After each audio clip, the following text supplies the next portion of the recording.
talking to famous people. Let's party. Let's just have a good day. Let's have a fun, exciting day full of adventures.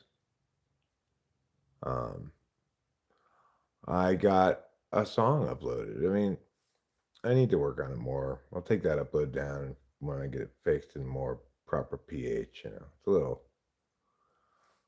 It's a little clumsily rendered, I guess. I need to redo the vocals, some of the vocals. But I'm very happy that, like, wow, I'm got something done musically. That's incredible. Because it's been really years because I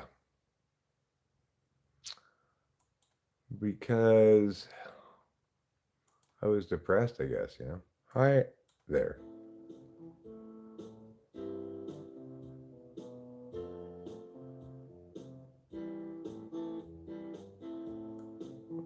I was working on this last night, but it's called Sad Baseline.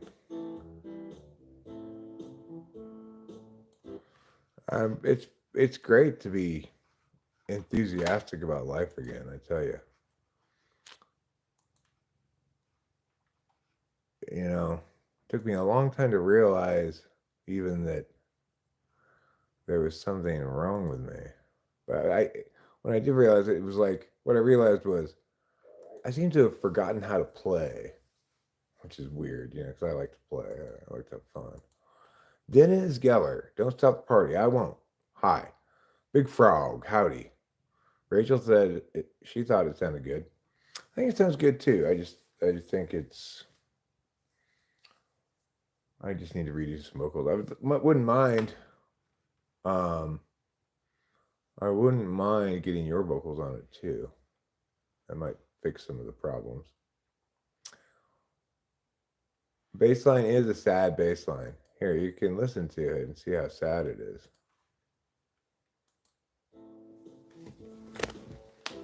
Oh.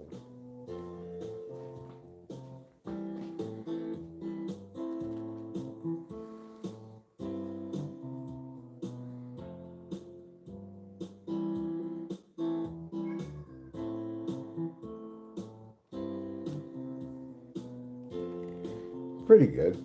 If you like sad things. Nobody likes sad things, Eric. Just get over it already, okay?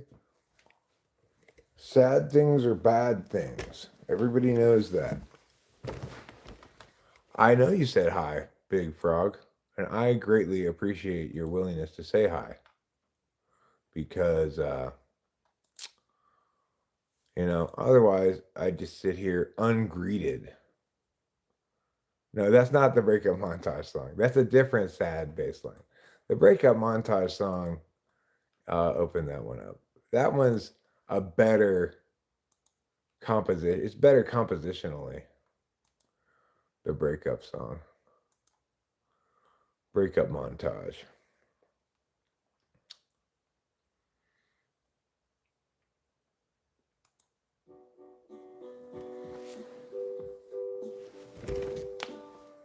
Oh,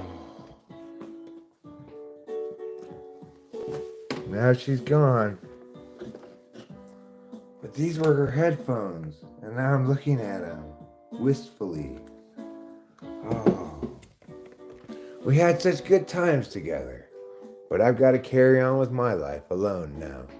I'll fluff these pillows, I'll organize these makeups, various things that I do by myself now that we're broken up. That's how sad it is. We were in love, and then we fought. You drove away, or I guess you sailed off in a yacht. Now I'm sad. Very, very, very, very sad. Oh, won't you come back? I'm so very sad. Robert, you got more blood on your chest. So that's the breakup montage song. You can picture people staring wistfully out of the window wearing a sweater when you listen to that song.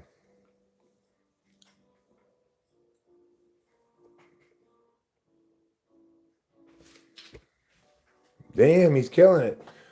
Wow, that's killing it then. Good for me. But I did, the new song I put up is not either of those songs. Those songs are in process of maybe becoming something. The song I put up today, though, is called "There Ain't Nothing Funky About Your Stupid Version of God." And I think it's a good song. Just needs to redo some of the vocals. And here it is. In the beginning, very beginning, God created the funk. Holy Ghost was raving. God had a son. Jesus came out of Mary, and the Trinity was now done. He grew up to make shit tons of wine and loaves, feeding and drinking whatever he wants. But there ain't nothing funky about your stupid version of God. Ain't nothing funky about your stupid version of God. Or get your ass out the garden, go reside in the land of Nod. Cause there ain't nothing funky about your stupid version of God. This is a pretty catchy tune. Yeah, God likes the funk, and so does his son. The Holy Ghost is another funky one. Let's party, they like to party, it's kinda divine. But your God is some kind of boring ass slime. There ain't nothing funky about your stupid version of God. No, there ain't nothing funky about your stupid version of God. Oh, get your ass out the garden, go reside in the land of Nod. Oh, cause there ain't nothing funky about your version of God. Listen, God's not a carrot. He enjoys it when his people, us, have fun. So go ahead and party. Pretty good. Pretty good. Rough around the edges, but pretty good. I like the song. I was stoked when I discovered that I had this other bass line that went perfectly with that song. I just had to adjust the tempo, move it from 120 to 110. But yeah, I got that. It turned out once I worked it all through that this other bass line works great with this.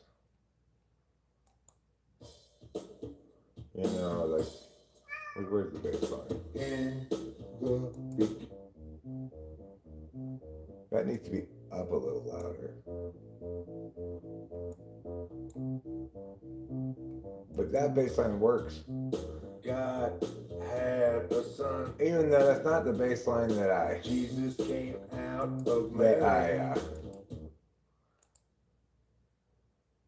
made the song around. Made it around this one.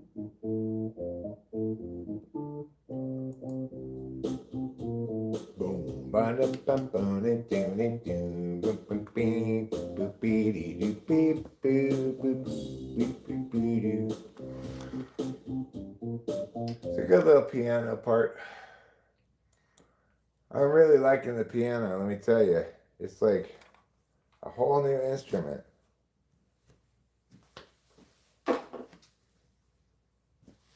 I do have a little bit of guitar on that song. just the chords on the offbeat. Um, but it's like with all the different sounds, you can make all your songs on the piano pretty much. Still paused, huh? That's surprising. Where's the there? Just want to sleep. Amazing. Thanks. Wait, the music video along with it really makes it. I just threw some random shit in there to make a music video because that's not going to be a permanent upload. I'm going to have to redo some vocals and hopefully get Rachel's voice on there too. Always helps things pop a little bit more. Party, a noun combining party and pastry as a Franken word. Patry. Oh, I see. It's called a portmanteau, actually, not a Franken word, but I like your term. It works fine. There is a name for such things, and that name is portmanteau. As a former English teacher, I know these things.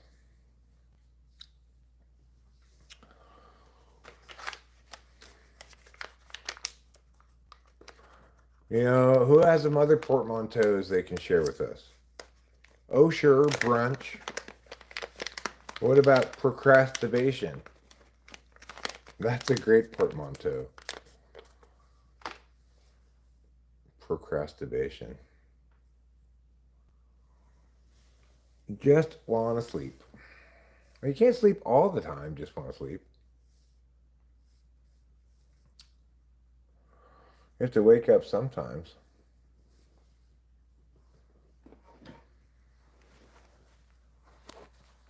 Hey, you know what? Come over here. You look pretty hot without all that dust on you. Let me rub some dust off. Yeah, you're looking good, girl.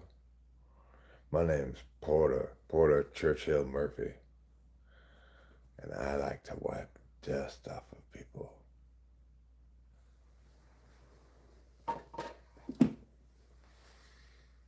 Yeah, and I hate it. You hate wanting to sleep all the time? Well, have you considered taking amphetamines?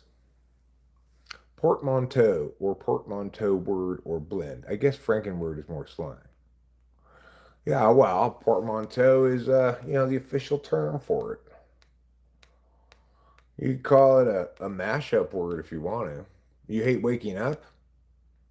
Do you hate being awake or just waking up? Waking up is can be a difficult phase of life sometimes, especially if you have to wake up at a certain time and you're not actually like awake feeling.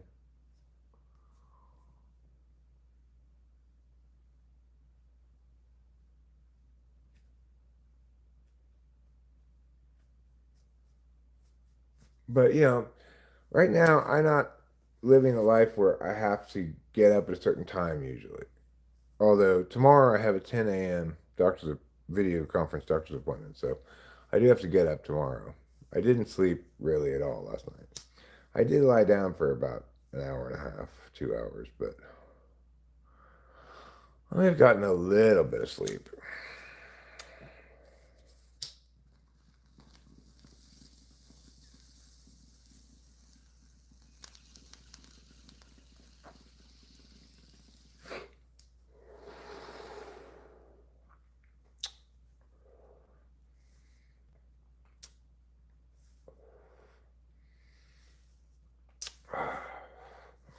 What's an interesting term like portmanteau is eggcorn.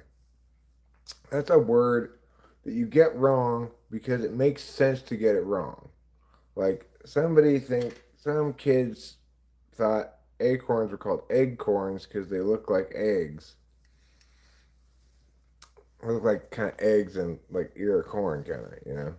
Or they think praying mantis is EY because it preys on things. It might be EY, but it might be AY. I'm not sure. Regardless, that's another example of an eggcorn. Or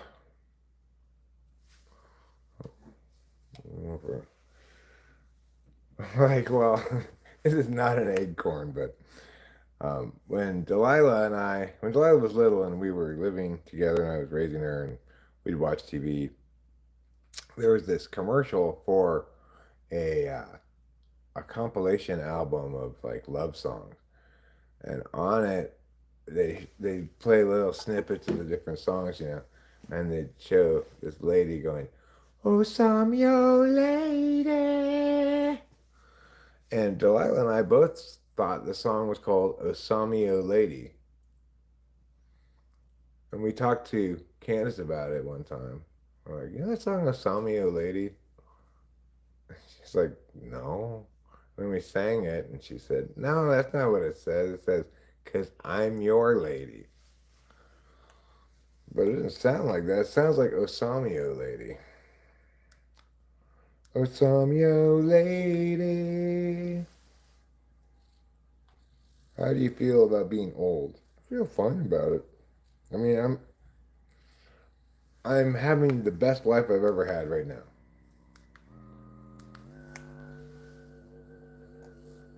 I'm chilling.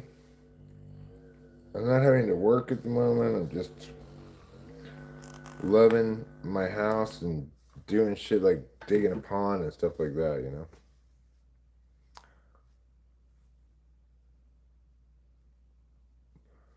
Right. Well, I don't know if it's spelled P R A Y or Prey, but either would make sense because it does lie in wait and grab things and eat them. That would qualify as preying, Prey.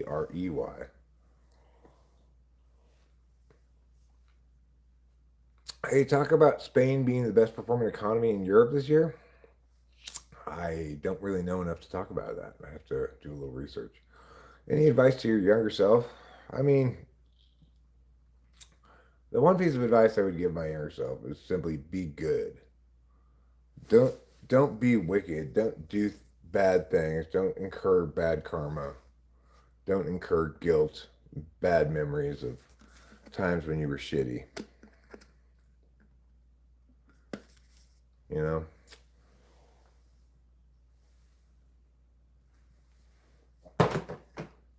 because those are the memories that hurt. The ones where I was shitty to somebody.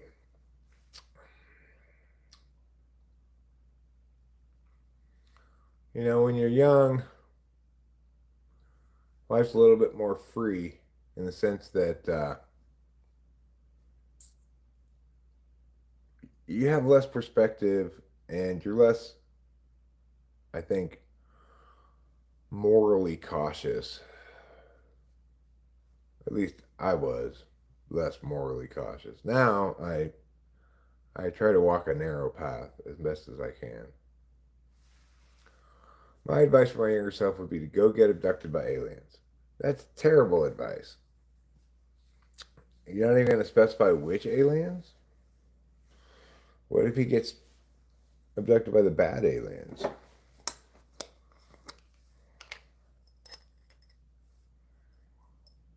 I go for my periodic anal probing with the good aliens, obviously.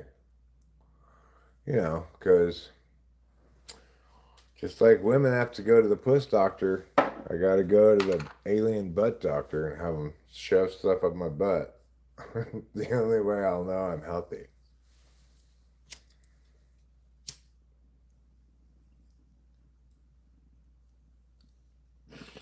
The good aliens. The good aliens are the ones that look kind of like jellyfish, but more sturdy. Good afternoon, simple girl, and welcome to the wonderful world of talking with Spanish people.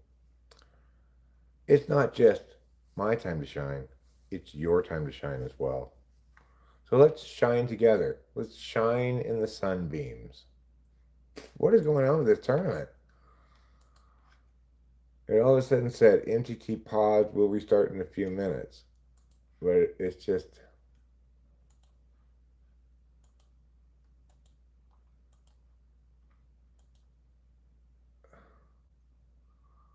I don't know, it crashed or something. Well, it was just a $10 tournament, but they better give me my money back because it crashed. Life is one big party when you're still young. Life, life was not nearly as much of a party when I was young as it is now. Because I am unencumbered with all the stresses and responsibilities and uncertainties that come with youth as well. Because I never really understood really any big picture stuff. Like I didn't get, for example, well, here's one example. I was a teacher at a private middle school for some stretch of years called Rebay Academy. And I was always super stressed out because I didn't think I was doing a very good job as a teacher because I just like I couldn't grade all those papers. I only graded some of them, threw some of them away. Just generally was comparing myself against, say, my mom, who was an excellent English teacher, who was always grading papers and etc. Well, later on, when I became a director of a school, I got to play the role of like assistant principal, right? So I got to see how everybody's work was. Everybody else does such incredibly shitty work. I don't know what I was ever worried about. It's like, oh, is this the norm? Is this the standard of what work, what qualifies as adequate work? If that's the standard, why was I fretting at all? You learn things like that. Sometimes the opposite too. Like, oh, I thought this was going to be easy, but Jesus Christ, I cannot do this stuff, whatever it is. Francois is here from France, or at least he's speaking French. Où je peux fumer de la herbe? Yeah, I'm smoking herb. Dans quel état? Am I in the USA? Yes, I'm in California. It's legal here. Yeah, it's legal for me. I got this at the weed store. The Indian weed store. I made out that French pretty good, huh? The only one I don't get is dans quel état. I don't get dans quel état. I don't know what that means. It is almost the same in German. Gottens beten Tassen translates to God prayer woman. God prayer woman? That's funny. Florid? I'm not feeling especially florid right now. Are you asking me if I'm like feeling flowery? Not really. Oh, is this flower? Yes, this is flower. This is what they call flower. I call it buds. That's really what they are, is buds. They're not flowers. Males have flowers. I'm in California, near Yosemite.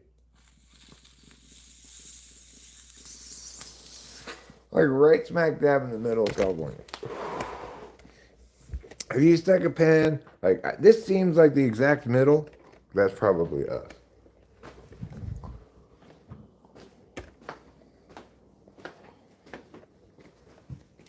It's a beautiful day outside. Just absolutely gorgeous. And I'm going to take this jacket off because it's too warm for a jacket.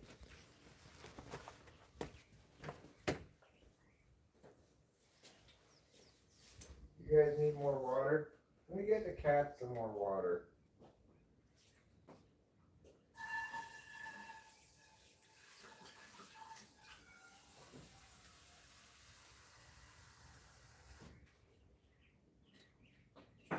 Oh, there you go, cats.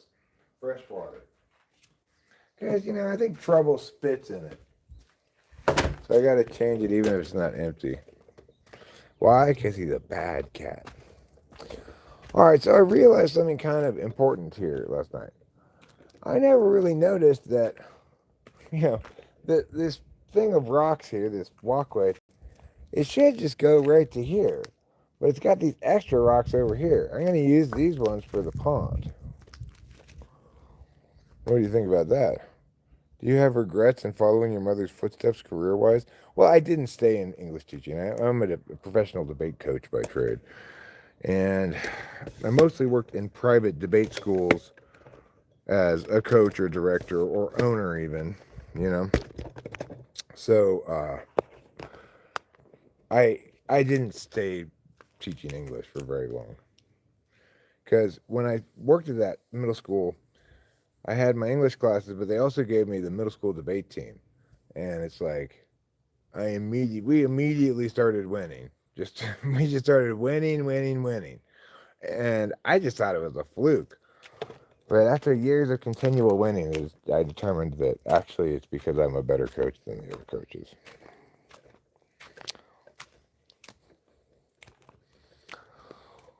Okay, Pond, you're really coming together.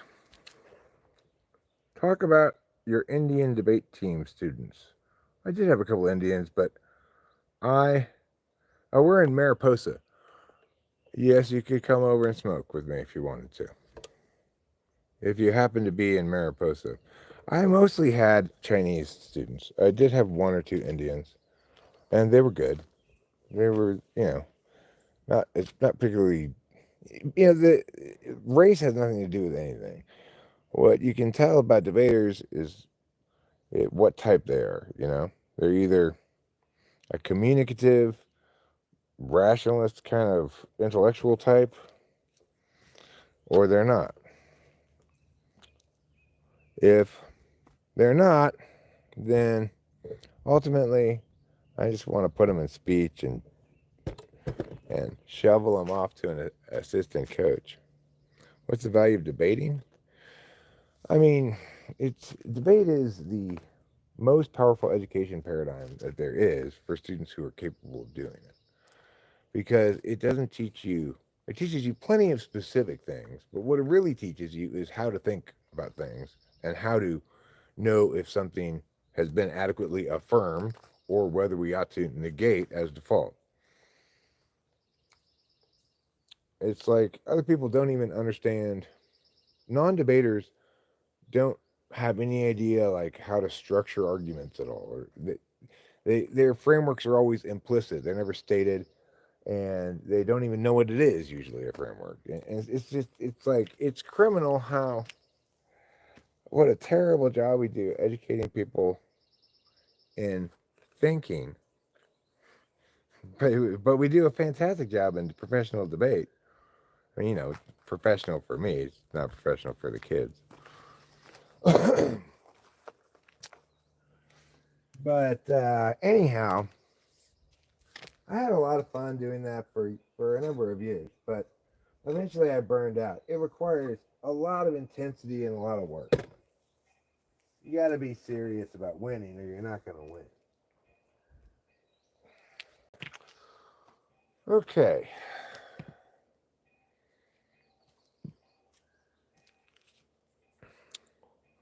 I haven't got smoke. It's forbidden. In France, you can't smoke weed. Well, you can smoke cigarettes. You can drink wine. French people like to drink a lot of wine, I hear. I don't drink alcohol myself. I used to, but I couldn't handle it, so I had to stop drinking it. Because I'm a loser, baby. So I can't drink alcohol.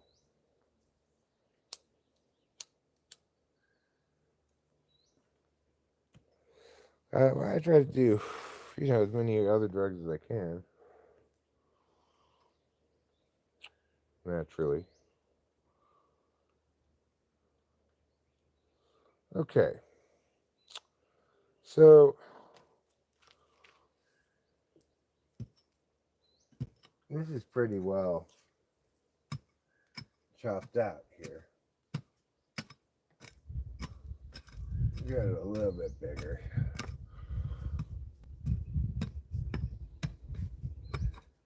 What's next in this operation? Well, that's the crazy thing is, really, what I want to do next is I want to start mixing some cement and putting some cement down here with putting some rocks on it, on top of the cement.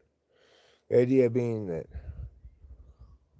I'll have a nice tight mine of rocks, and the cement will go in between, like grout kind of. Hopefully it works. Hopefully it's watertight. Well, we shall find out.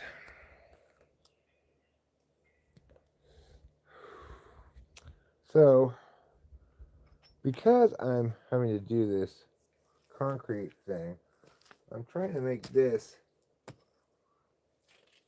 all of the passageways here, like this one, fairly wide because obviously the concrete and the rocks are going to take up some space.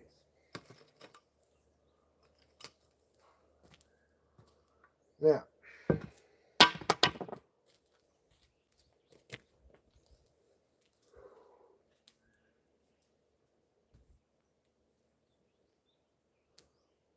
like this spot right here, I need to chop more.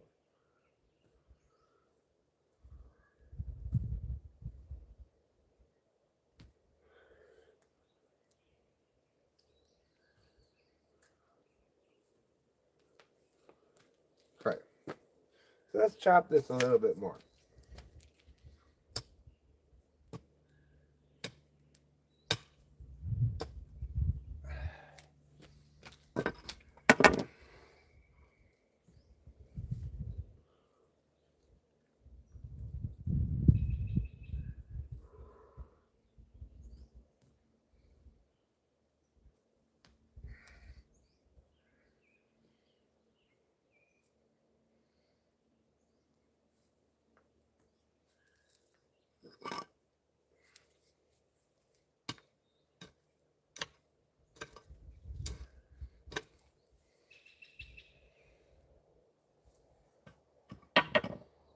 So I broke a shovel this morning trying to pry out a rock.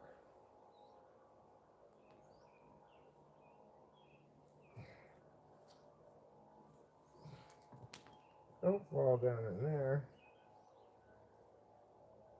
But I have another shovel, so. The shovel I broke is a shovel I found in the wilderness one day when I was driving my little car on the, off-road roads. It was just lying there in the road, so I was like, well, hell, I'll take this shovel.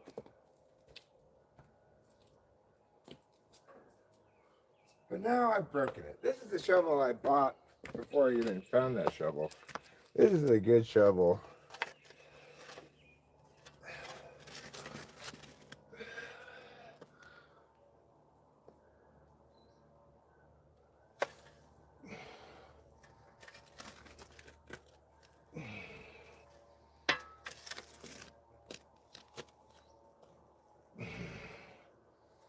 Hi.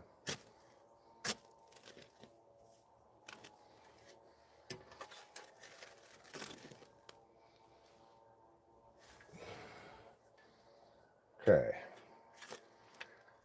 So, if I'm going to start putting the concrete down, first thing I should probably do is, it is high noon here in California.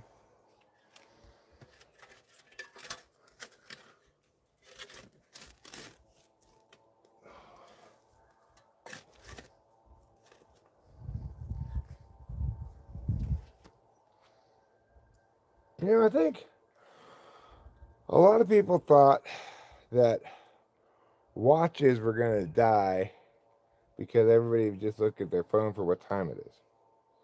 But really, watches are like more popular than ever.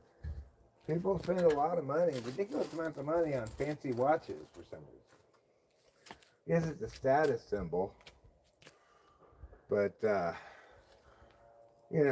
hate to point out the obvious, but my Timex here, which I paid, I think $60 for, tells time just as well as those fancy watches.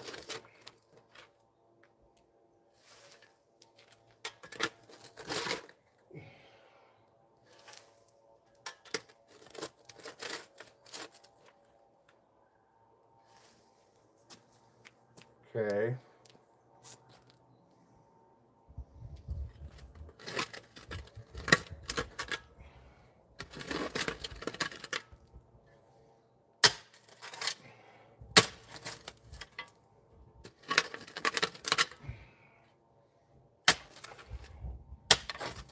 Yeah, they plant.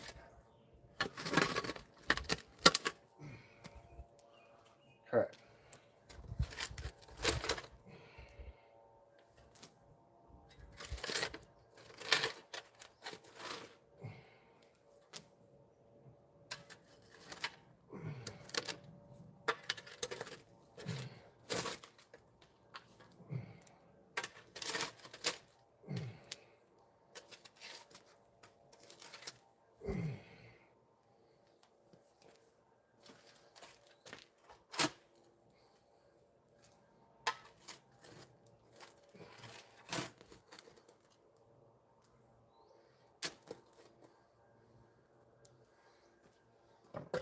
Okay.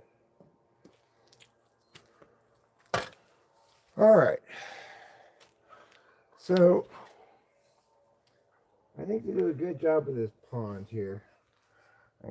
This pool here, I mean, I'm going to have to go a little bit more diagonal with the walls, you know?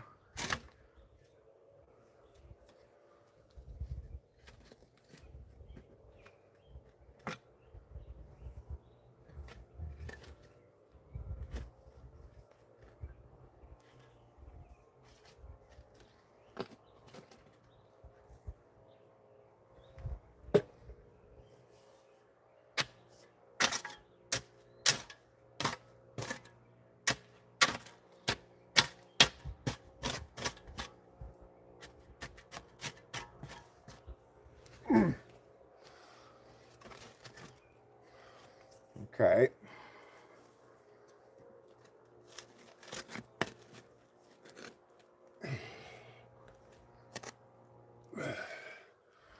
Now I need to get this wall to go diagonal. These ones over here.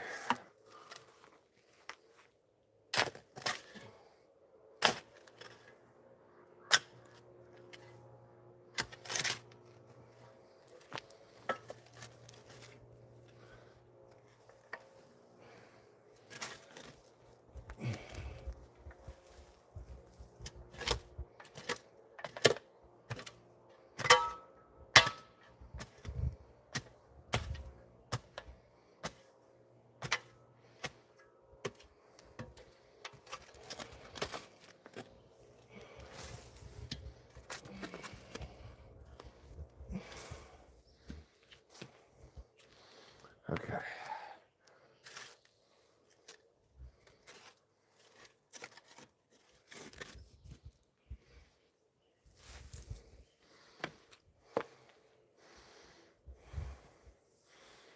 All right. So now I think what I want to do is get some rocks and try to pattern them up before I put any cement down or do any cement stuff. Just in that one spot, and I'll do it like one spot at a time. Yee-hoo! What am I digging? I'm making a pond.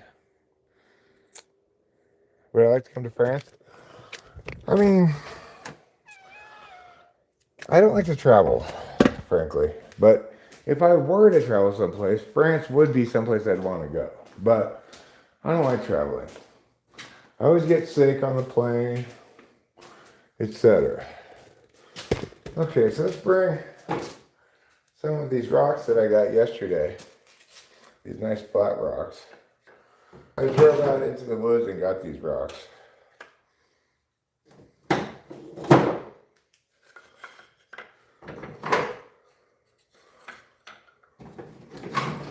And that should be good enough for the pond. We also have some rocks over there, but they're not quite as good as these rocks. I learned my lesson. My first rock get. Only get the super flat ones.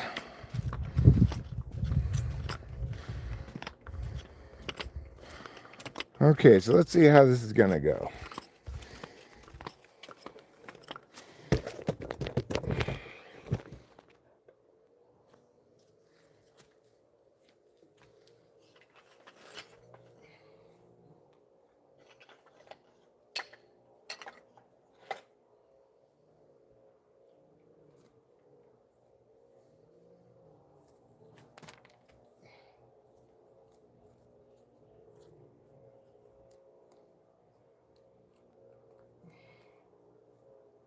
Okay.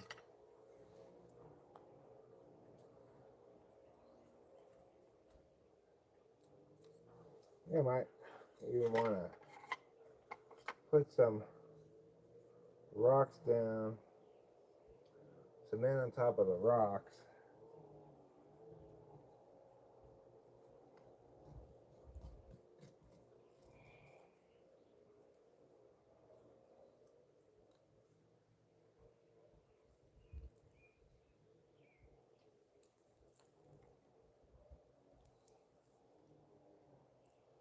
Okay, well,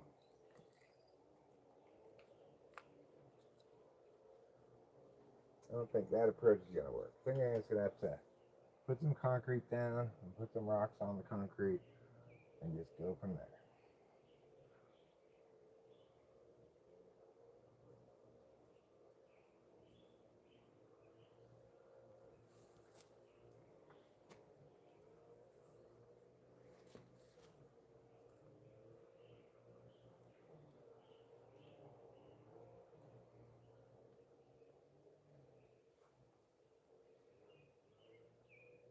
Okay, well, let's see.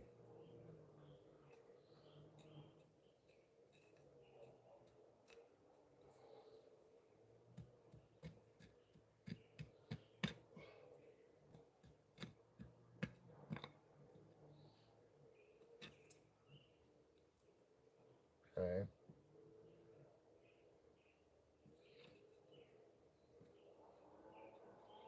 That's somewhere like right there. All right, well, I'm just gonna have to get the concrete going and see how it goes.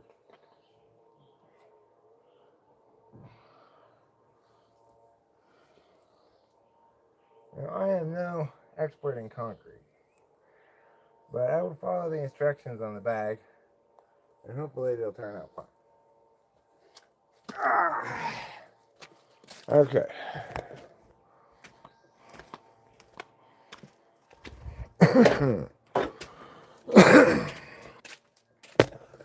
I just want to make a little bit of concrete. I think I'm going to start with this little bucket here.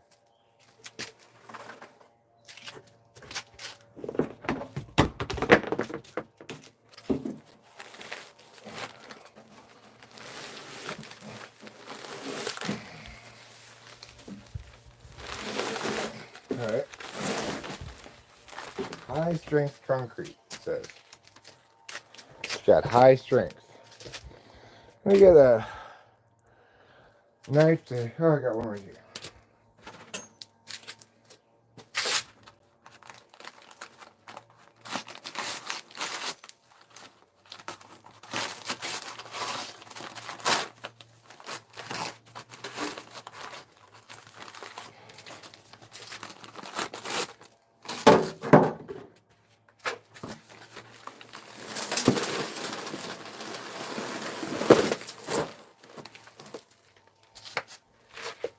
Well, I kind of spilled a lot of concrete.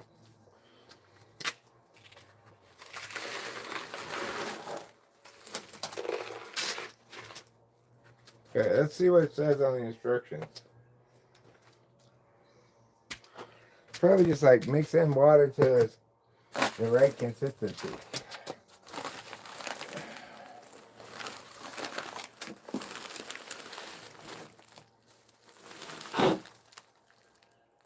One, crater the mix. I don't know what that means. Oh, I know. Add water at rate indicated. That's how we construct a concrete slab.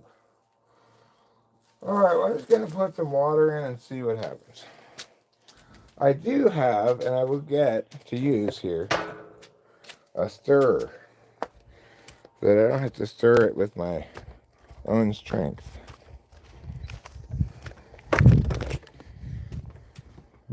You may know what I'm talking about. You may have seen these stirrers before. I am a man, yes. And I like omelette du fromage. 45 grave? Never heard of them. Okay, now where's that thing I got? Where did I put it? I put it in here somewhere, didn't I?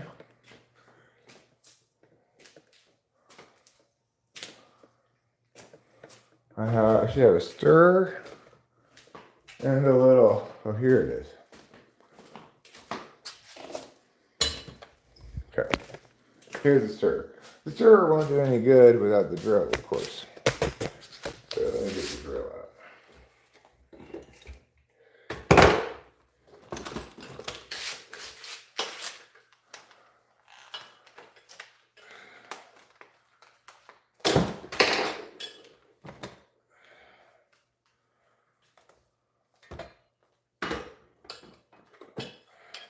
Okay. Now, take this off. I'm not sure why that's there, but it is there. Now taking it off.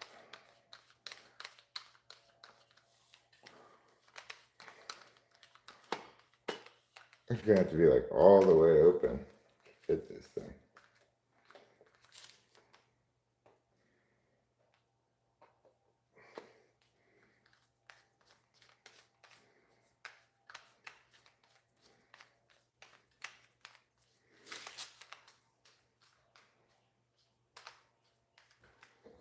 What's going on?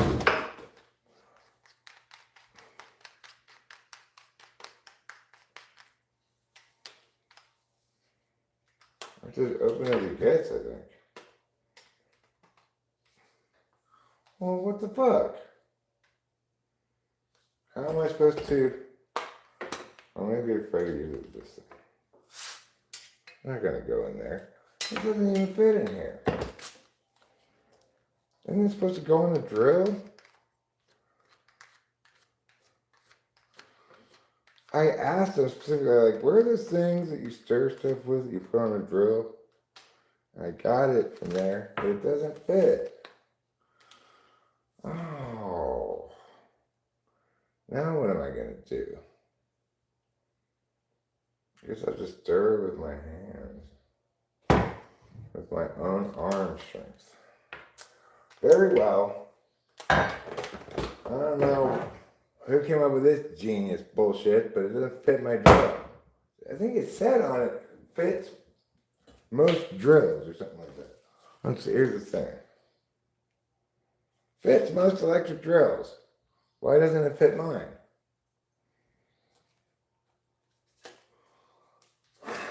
Do I have another drill? Oh. I said that on it, and I got it assuming it was going to work.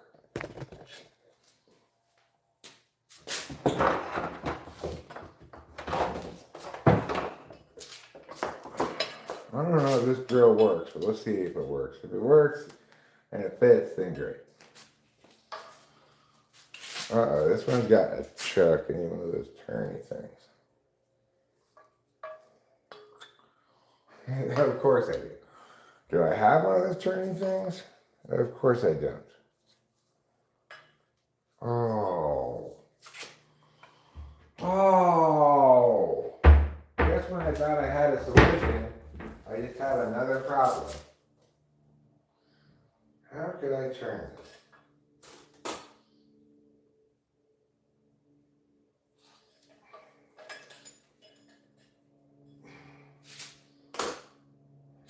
Why does it have that? Oh. Does this even work? Let me just plug it in and see if this even works.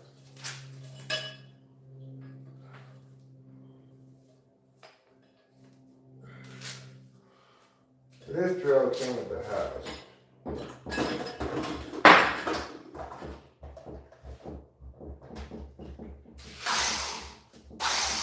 Oh yeah, it works.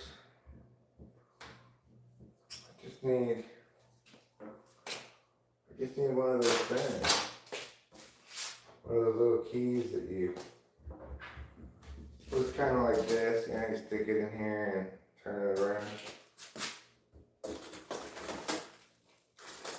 But, do I have one of those? I don't think I do. I wonder if you can get just that at the hardware store.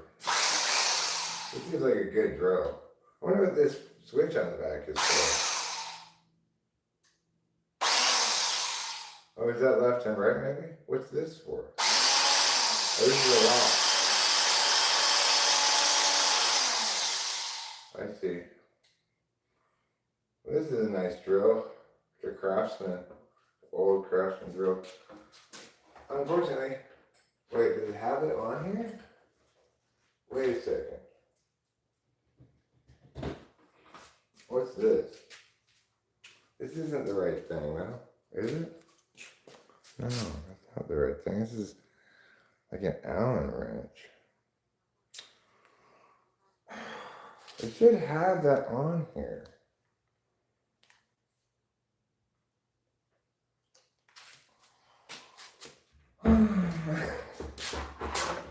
How sad for me.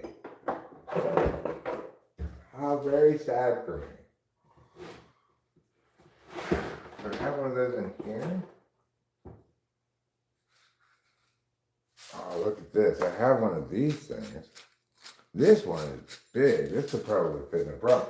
I wonder if I could replace this thing with this thing. Probably not.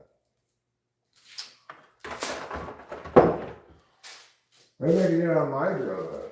You think I could replace this thing with this thing? Let's see. I don't even know how you would go about taking this off.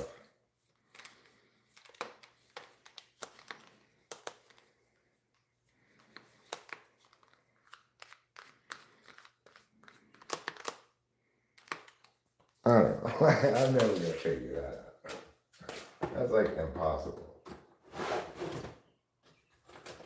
What's this? It's another one of these things. Water, water all around and not a drop to drink. That's the situation I'm in. Well, I have to just resign myself to stirring it myself. Okay, that's fine. I can stir it. I could stir it. It's not that big of a deal. Let me just get a stirrer stick. Where are my stirrer sticks? Oh, why do I lose everything all the time? I just want a simple stirrer stick. There's one.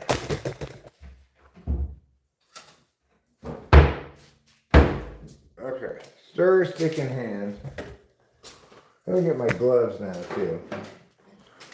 And where did I put that little trowel that I got? I got a little trowel for cement right here. Put it in a very down place where it easily could have missed it. Okay. So, this is going to be exciting, guys. This is a real moving forward step. Making concrete. Hi, Rachel. Hi, Enza. I came to help by washing. Thank you. You're welcome.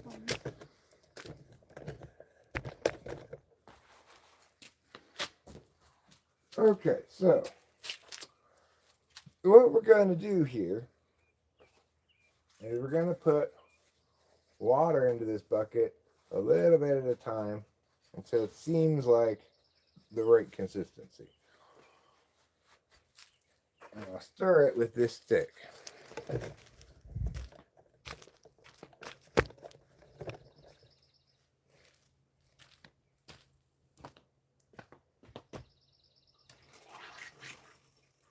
need one of those drill chuck keys. Okay. Let's see. Put a little bit of water in first. Kind of stir it around.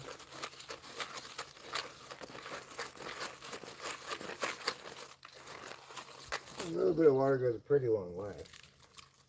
That might be enough water right there.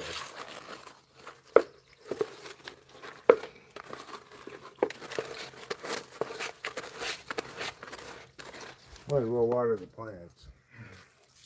I'm leaving the hose running.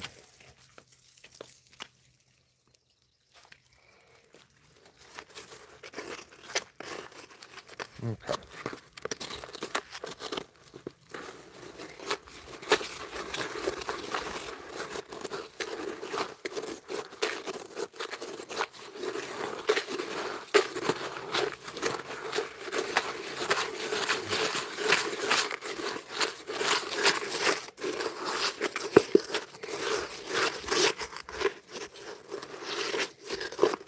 It needs just a dash more water.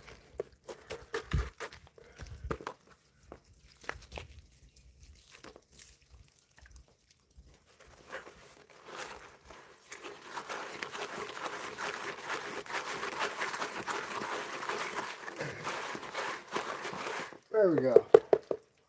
Nice slurry. Might be a little wet. You could always put a little bit more cement in to make it a little drier.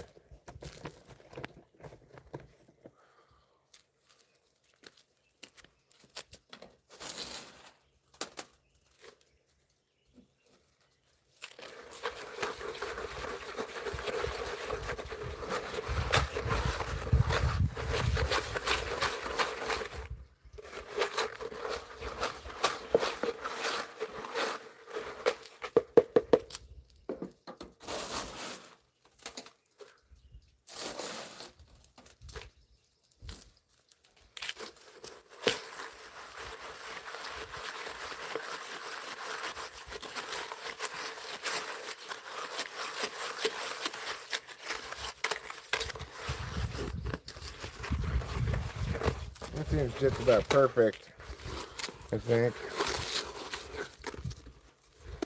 Alright, so let's go take this over there.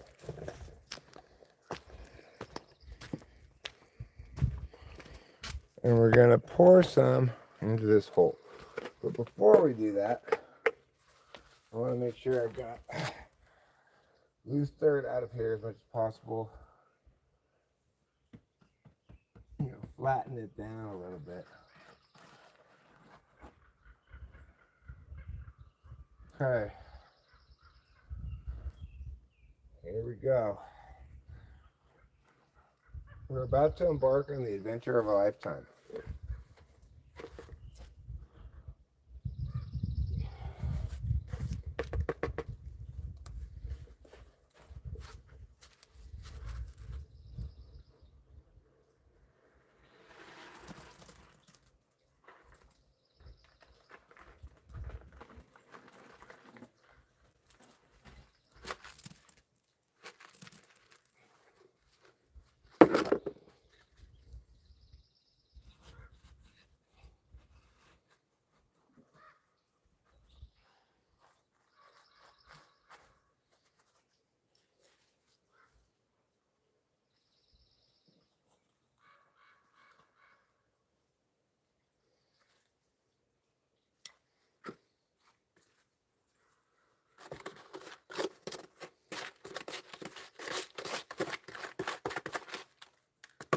Well, I'll tell you this much.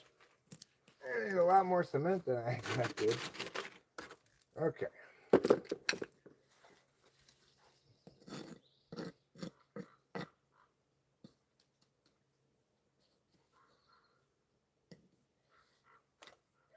I need more cement already.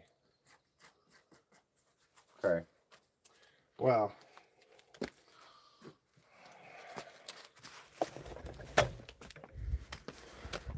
That might be one of those TE things, like, can you estimate how much cement a given yeah is going to take?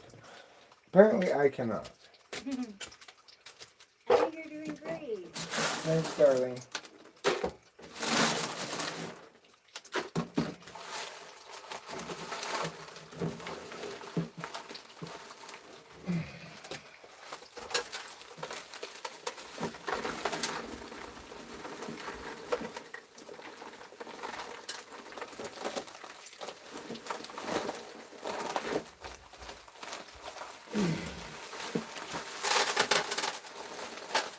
Okay.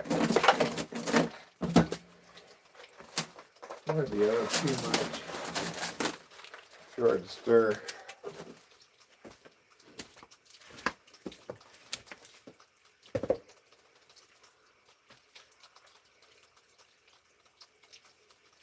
You want me to turn off the water? No, it's still watering the plant. Okay. I'm going to need it a few more times. So if it gets to the end of the plant, then we can turn it off again.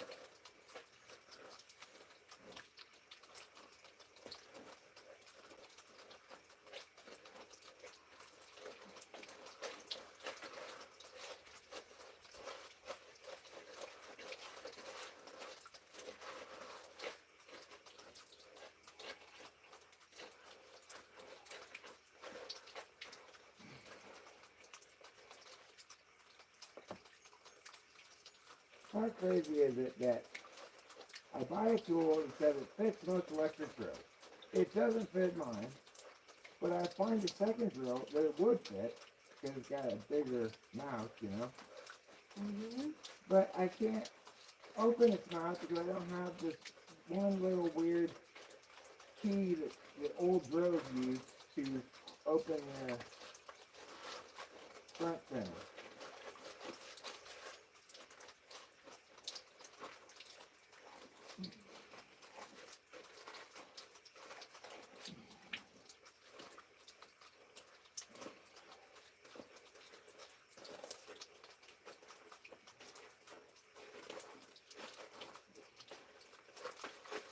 How much harder is this thing than if I had a stirrer? A lot harder.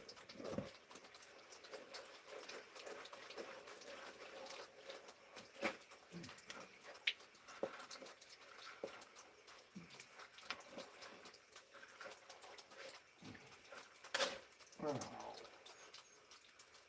I broke my stick. That's fine. It still works. Probably works a little better being shorter, actually.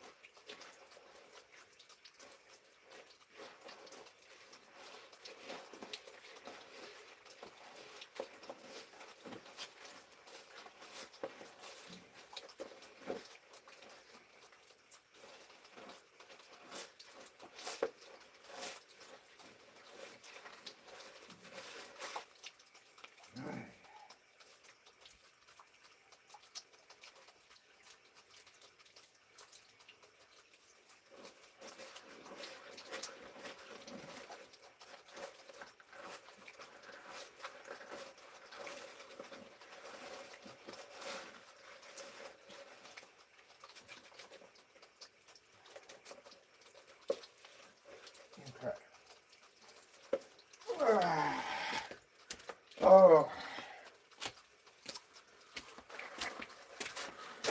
That's a lot harder than if I had a mixer tool.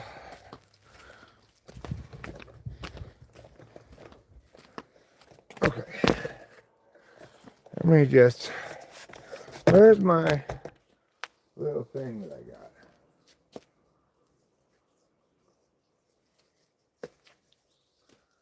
I know I brought it out here. What are you looking for? My spade? That? The knife? No. Spade. It's a little cement smoothing thing. Like a triangle. Whatever, it's fine. I'll just do without it.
I'm making some progress. Yeah.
Okay, well.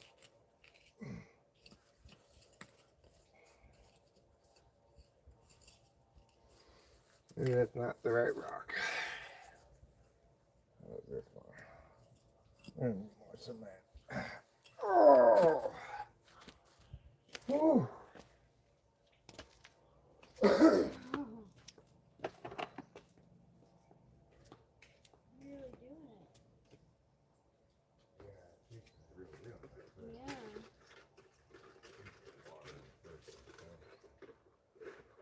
Make things a little easier on myself. Okay, stick. I gotta get my stirring stick.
It's a little soupy.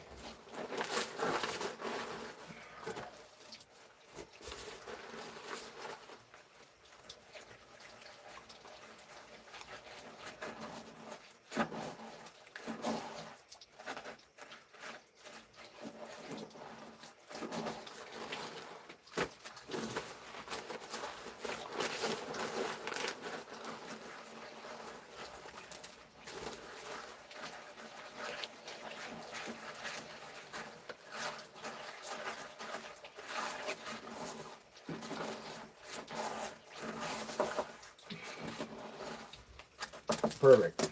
It's a little wetter than last time, which is what I want. Okay, I'll come get you in a second.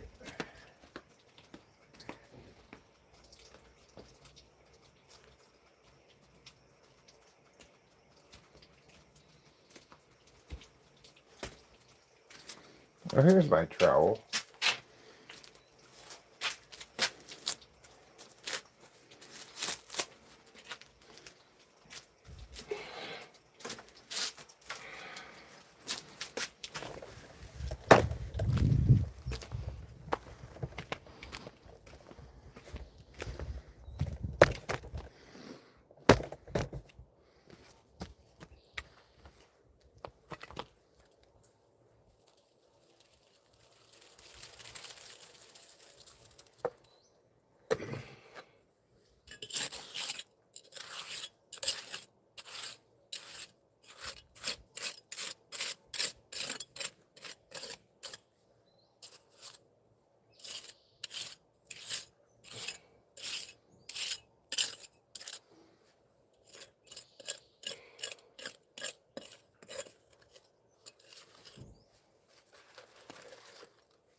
Okay, so I think I'm pretty well resigned to the idea that I'm going to have to concrete the whole thing first and then attach the rock after it dries with some means of doing that. Maybe silicone, maybe cement.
Okay.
Okay, I need to get more cement. I'm gonna have to get like up around the top here, so. We're close anyway. Oh my god! Who knew it was gonna take more than one full bag of cement to fill that little hole? Well, maybe one full bag. Empty the rest of it. Actually, quite a bit of it.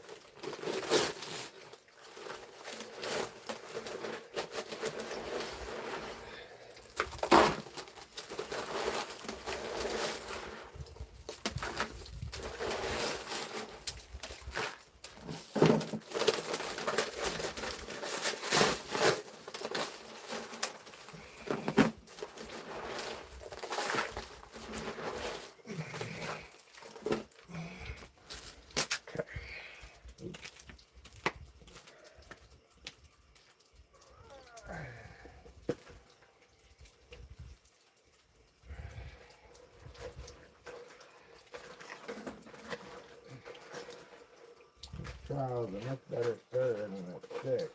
Well, that's good.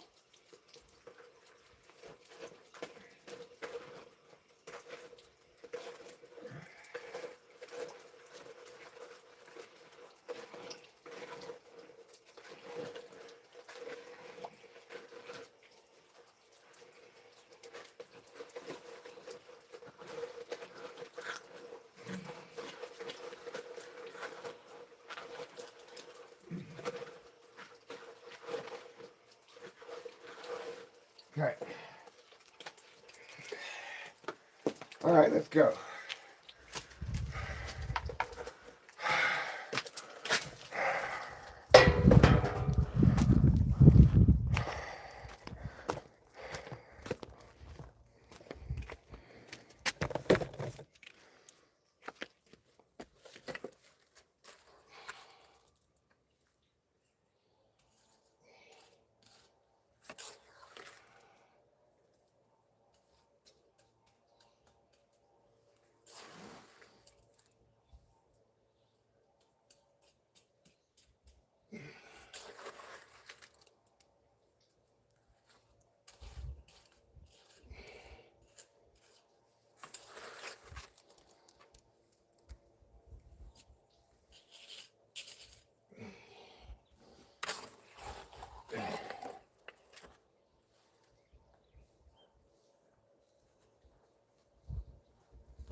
Okay.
Oh.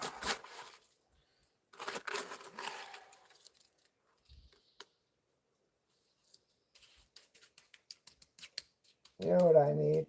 What? A headband. Hmm. Or I get so much sweat in my eyes. I have. What's that? I have some. I don't have a sweatband. I have a headband. Well, I could just get any piece of cloth that I could tie around my head. It's fine. But I'm not really asking for it. I was just musing about it. Well, I can help you out.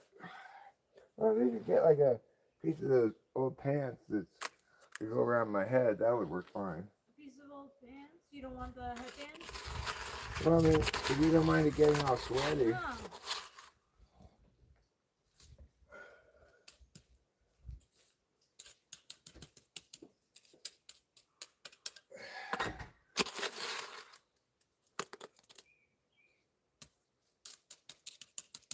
Oh.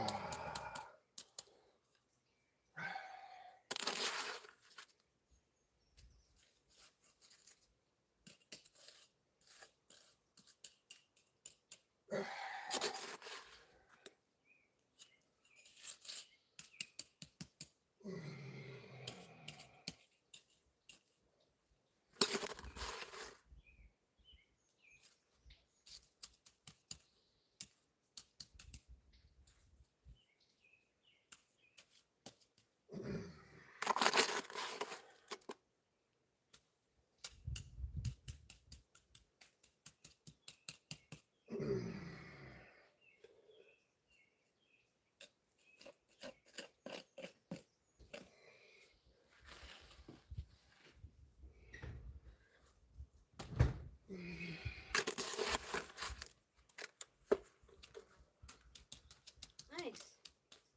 Looks good. Coming together.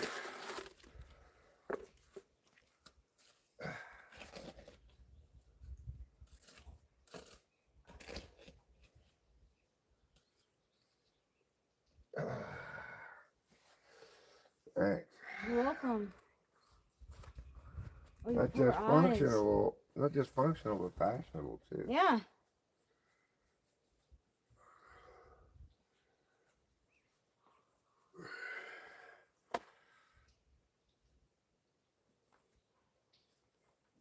Can you turn the water off now? Yeah. Thanks. Sure.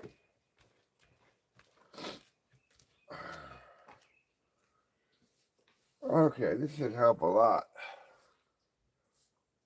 Now I am protected from sweat.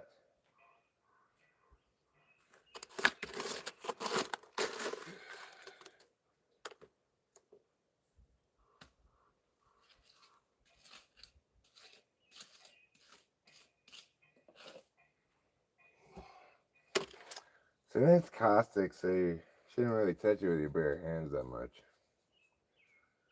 So I'll put my gloves back on.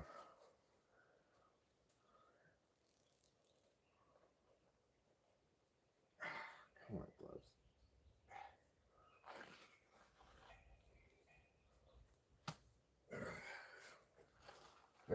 away, bug. I don't want you here. Get away. Just get away.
Okay.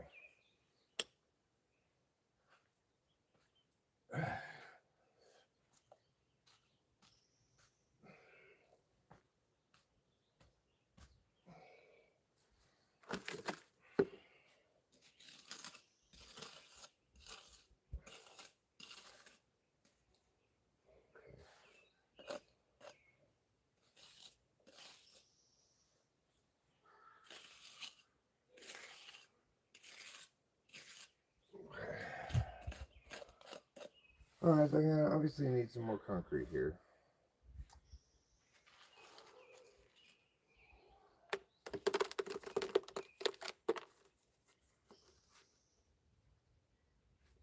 But I'm gonna end up finishing this hole at least today, which is definitely progress.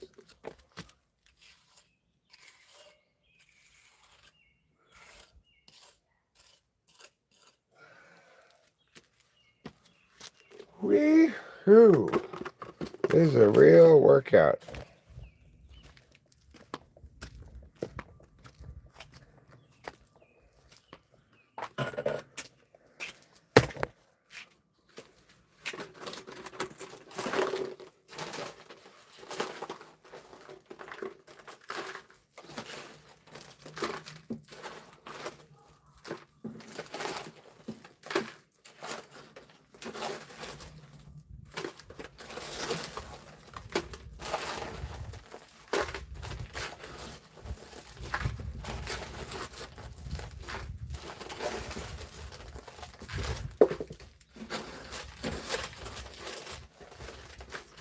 Slow way to get concrete in your bucket.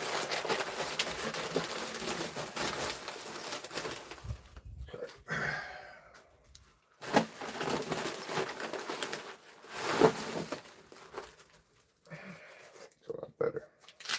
It's a lot faster. Pull up my pants. Okay. Alright. Put more water in. Stir it with the trowel. And hopefully this will be enough to finish that one hole.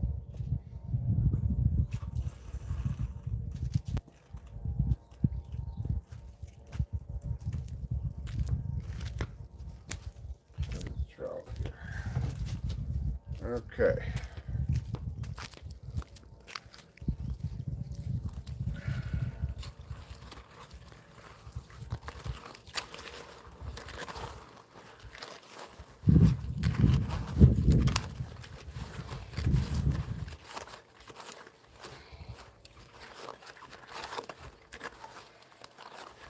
That's a little too soupy. I have to add some more concrete.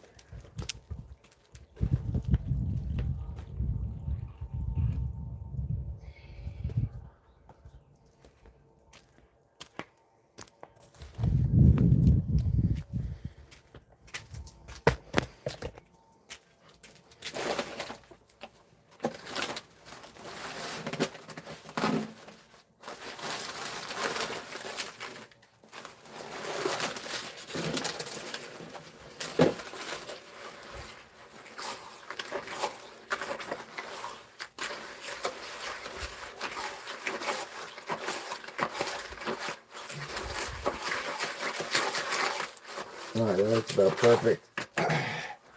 Here we go.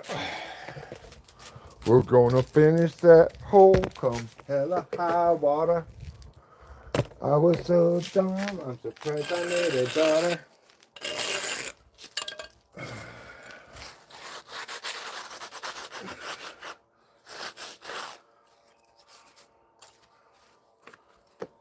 Hold it like this, Eric, instead of like a dumbass.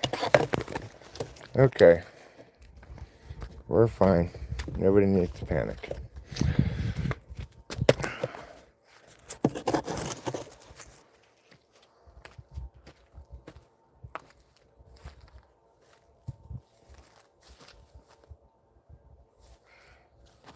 I'm not wearing good shoes for this. Okay.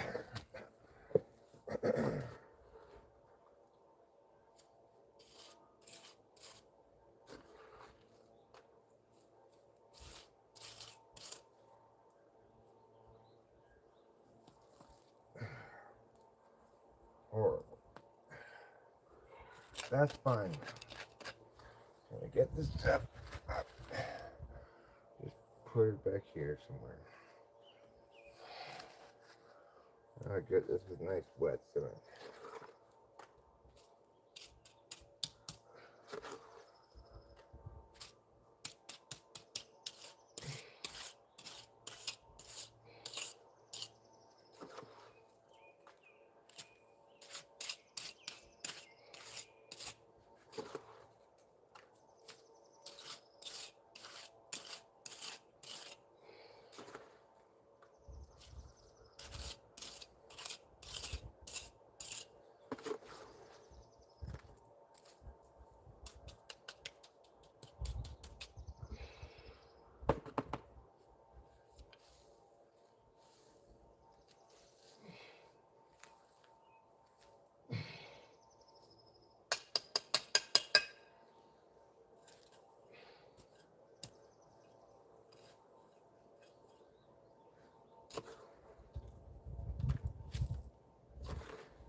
Oh man. I don't know how much more squatting I have in me.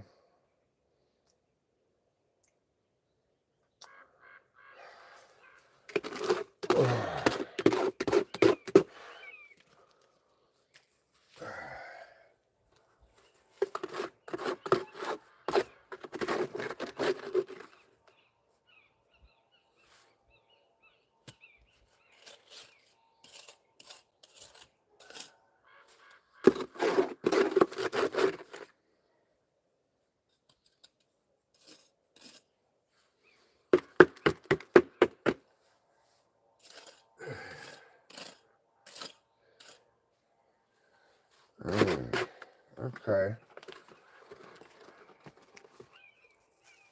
I guess I should do a little bit more to finish this thing off. This first coat of concrete.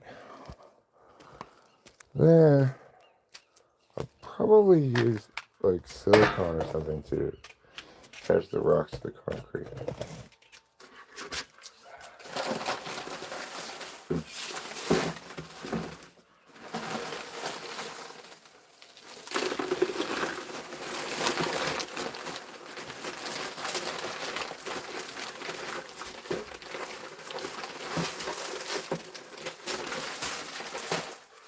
Okay, get a little water for this.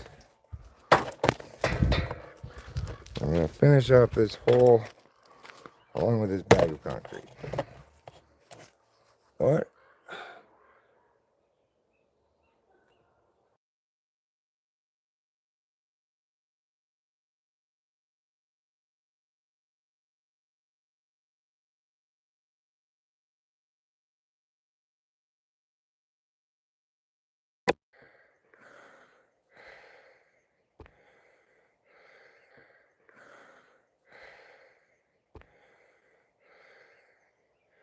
Sorry, everybody. Couldn't see who it was. I didn't know it might be the realtor or something, you know? It was just Jonathan wanting to chat. Okay, put a little water in this. Alright. Now let's get the trowel. Where's the trowel? Where did I put the trowel? God damn it.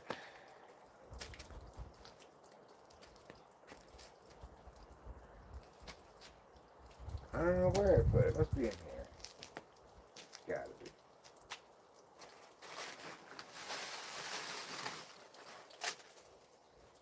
Well, shit.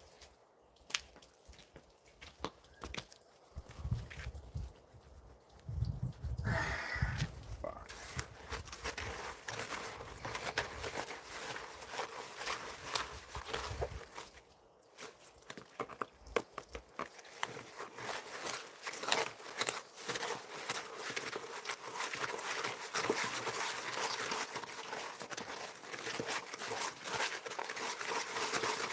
Alright.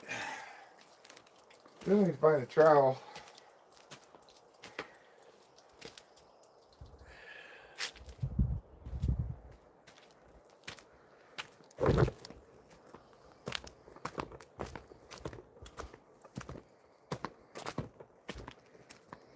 I didn't leave it over here. Huh. Man, I don't know. Let me try this stick for a second or two. Might be actually effective at spot gets. Get away, fly.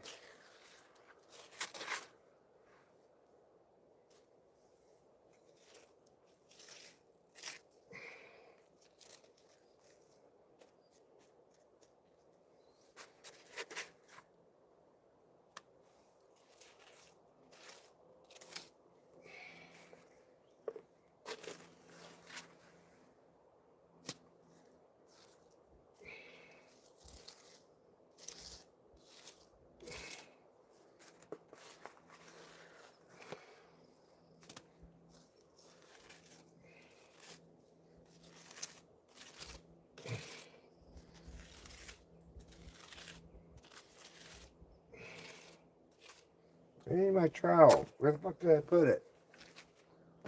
God damn it. I blame Jonathan Carpenter,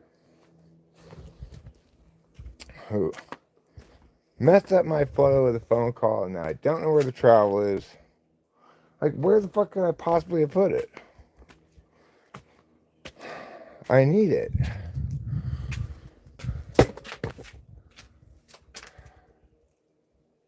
Huh.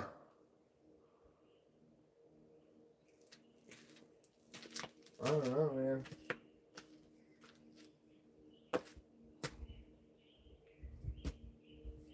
Guess I have to use my hands. How the fuck did I look at that?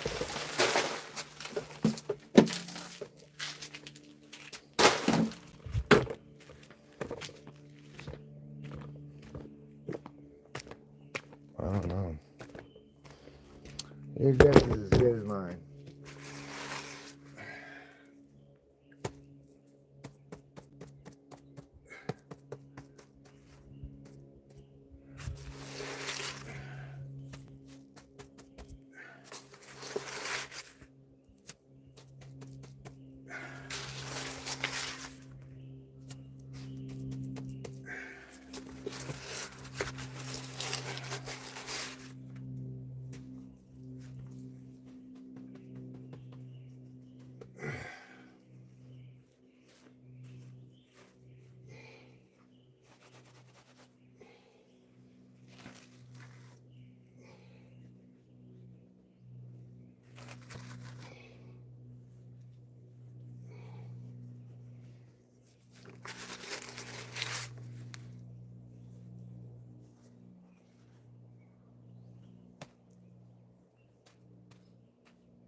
Okay, well, that's good enough for now.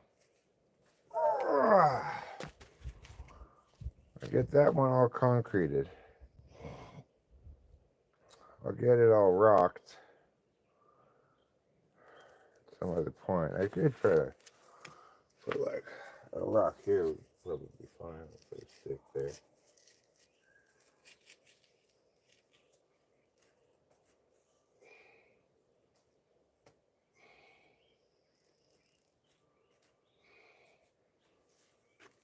Okay.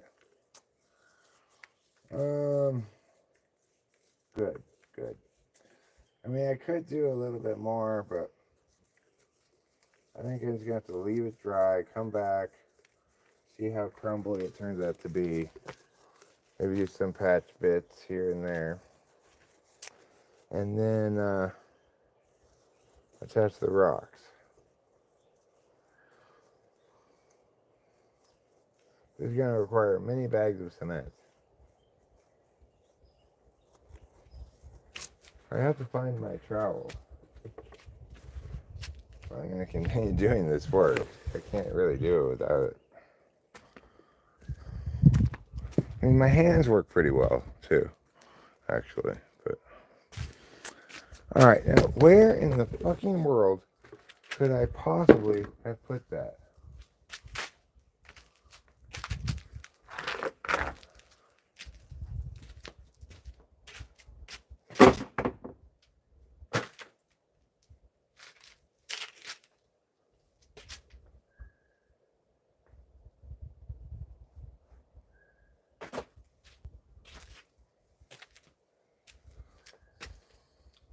Okay.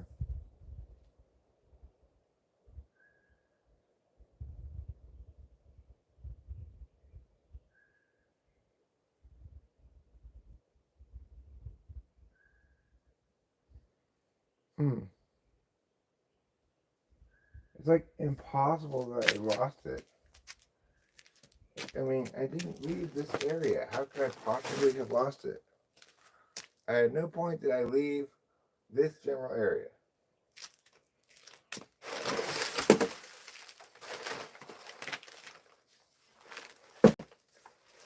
Not in here.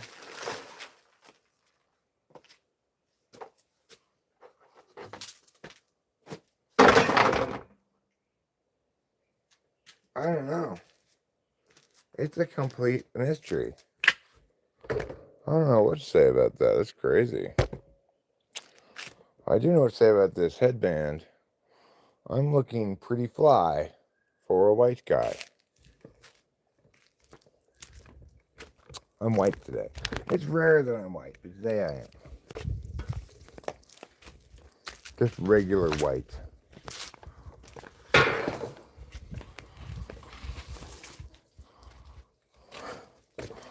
I have no more specificity for you than that. Just regular white. Hi, Gambler. Hi, D2. Hi, Ike. You got me on here.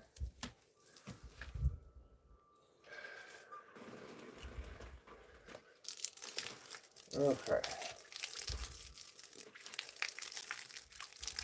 I'll wash my hands, but they're not gonna be washed enough because this red dirt gets all over your hands and it's gonna be red for a while yet. Okay. Anybody have any thoughts on the trowel? The great mystery trowel of 1972. We're time traveling today. The year is 1972. I, host Eric, am 1 year old. And I'll be live streaming for you today with the wisdom, perspective, and contemporaneity of somebody who's alive in 1972 and experiencing the 1972 day.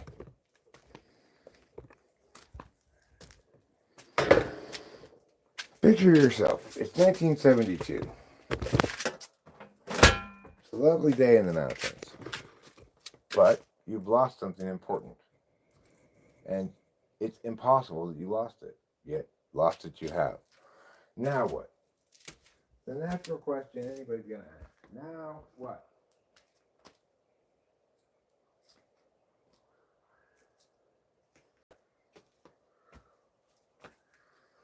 Well, I just don't understand how I could have lost it. It's really driving me crazy. Like, yeah.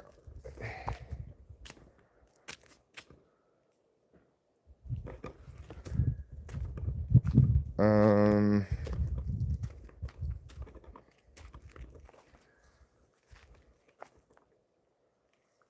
Okay. Well, I mean, that thing wasn't very expensive, fortunately.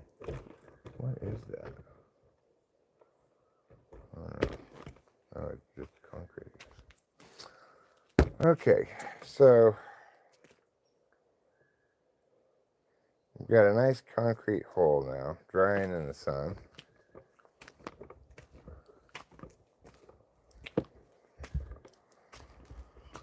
With a little bit of Christmas time magic, it's gonna look not like concrete, but rather like rocks. It goes as far as to say the best damn rocks you've ever seen. Okay. I need to eat a little food, but then I really want to solve the mystery of the missing trowel.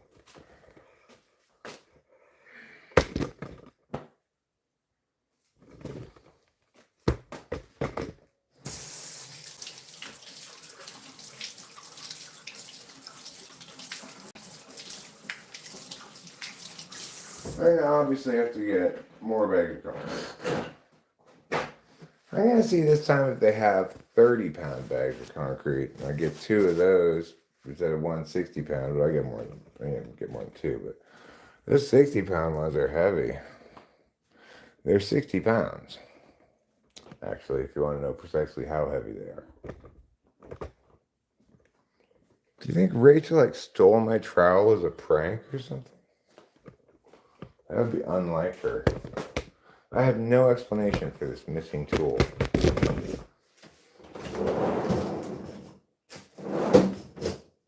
The only explanation I have is that there ain't nothing funky about your stupid version of God. No, there ain't nothing funky about your stupid version of God.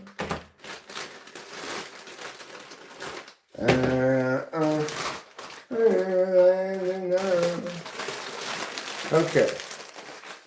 2 burritos in the Mexican style. We're going to put these into the microwave. This small microwave is not the microwave that the house came with. That broke not that long ago. So we went and got this from the other house. It works fine. Not quite as good as the other microwave, I guess. Like, it doesn't have add 30 seconds, which is a feature I like. But you can't have everything in life.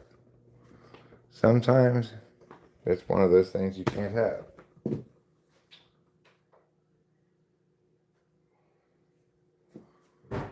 Oh, I need to eat food. I should get a drink too. I need to drink as well. Hi, Kapia, do you need food? Let me get you more food. Let me get you some cat food. Since you're a cat. Would you like that? There you go, sweetie.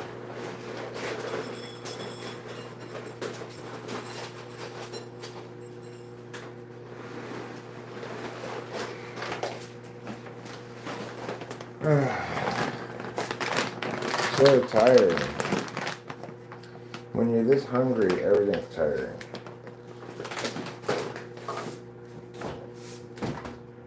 Okay. This looks good. Oh yeah. We're going to the islands with some guava nectar.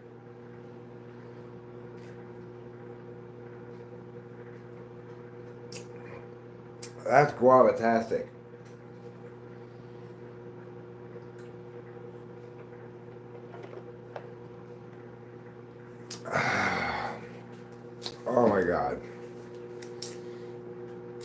I feel like I'm on a trip to Hawaii. I'm loving this headband. I don't know if Rachel's ever going to get this headband back. Maybe I'll write on it, man band, to counteract the pinkishness of it. But I like the pink, I'm not going to lie. Makes me feel like I'm in the 1980s. I'm a maniac, maniac on the floor. And I'm dancing like I've never danced before.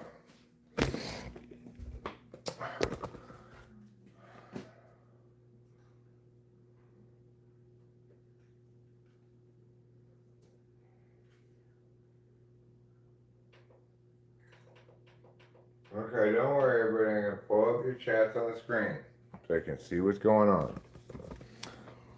And for the first time in a long time, you won't feel neglected. D2, I did not find the trowel. I sat down by the shade window outside. Let me go look.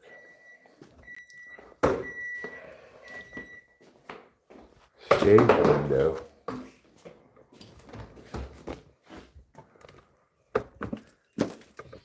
You mean like this? Or that window? Or one of those windows? Let me go look at all the windows.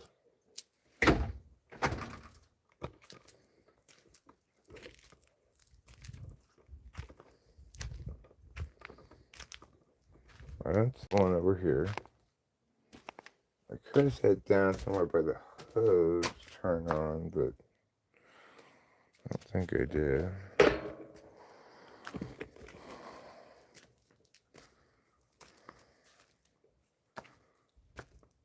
Okay.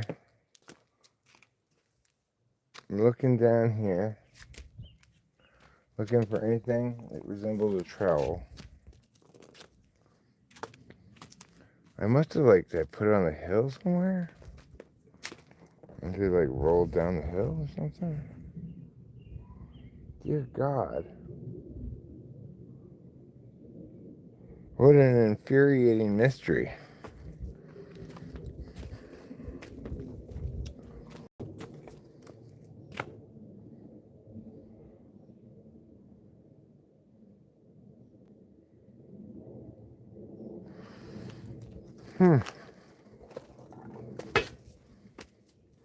Well, maybe it'll turn up at some point and then I'll have a resolution to the mystery. In the meantime, I should eat some burritos and I should drink some guava juice. Oh, there. Guava nectar, I mean, it's not really juice. It's got some juice in it, but mostly sugar. Oh, I liked you. I liked you a lot while I had you, little trowel. A brief interlude of ownership that I had there before I lost you mysteriously under mysterious circumstances.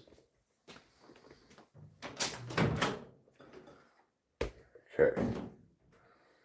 Burritos are done, as you can see. Now, we mustn't forget about beverage. I have the guava juice out someplace because it's not in the fridge. Now let's play Where Did Eric Lose the Guava Juice? Ah, there it is. That was easy to find. Trowel by fire. Yeah. Oh my God. Where could it have gone?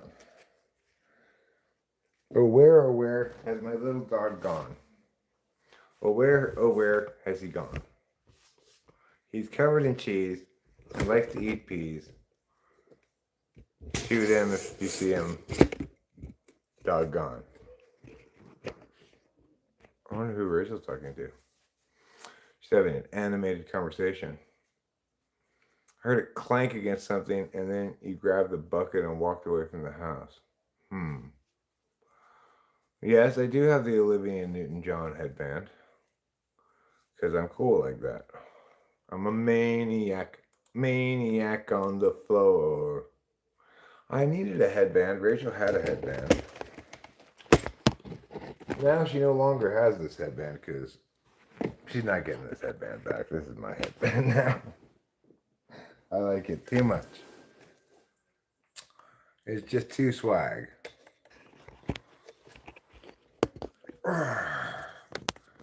Okay, electricity for you, phone. Enjoy it. It's your version of food. I should eat my version of food.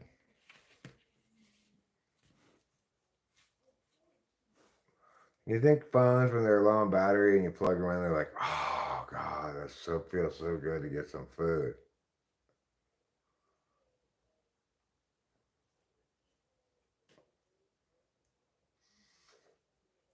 I could use some shoulder pads. Maybe I could use this.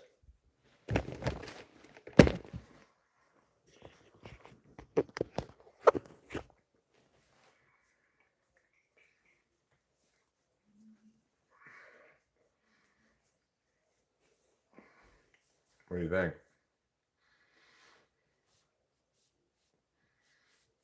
Shake it, girls. Move your arm and move it around. Dance and run.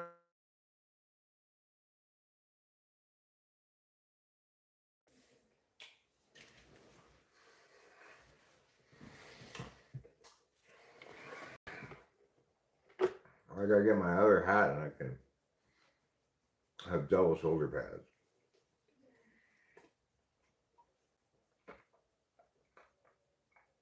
In case I need to make a tackle, you know. You never know when you'll be out in the world and all of a sudden someone will be sprinting towards the end zone.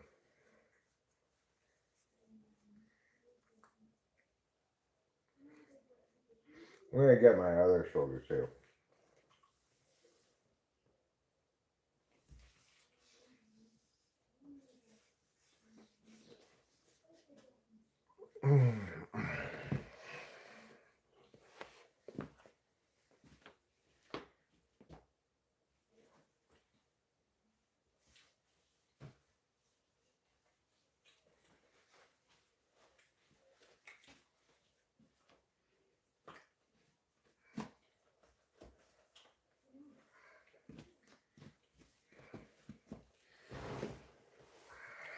Oh, well, look.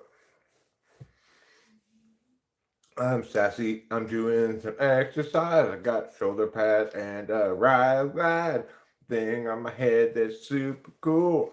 She gets the sweat out my eyes in the pool. Asian tiger moms? Well, I mean, I should say, a general sense that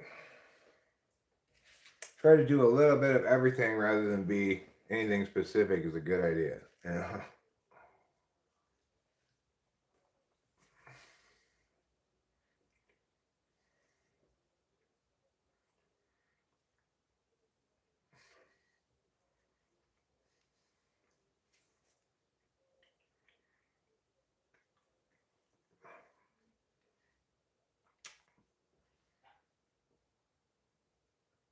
I think I'm going to lead you guys in some exercises in a second. We'll get some jazzercise style music going in the background, and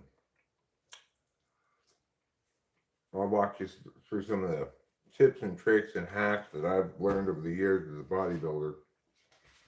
These are my natural shoulders. I do bodybuild mostly my shoulders. What is a juggalo?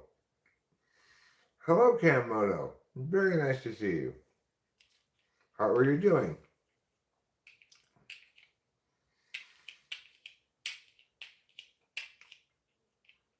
A juggalo eats Monopoly and shits out Connect 4. That's what a juggalo is.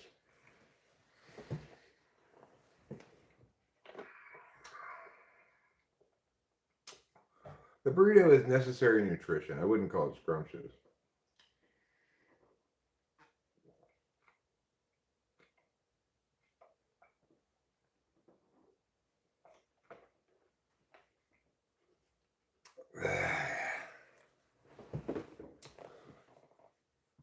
Okay, you guys ready? You guys ready to do some exercises? Are you going dirt biking, huh? Well, be careful. You don't want to injure yourself.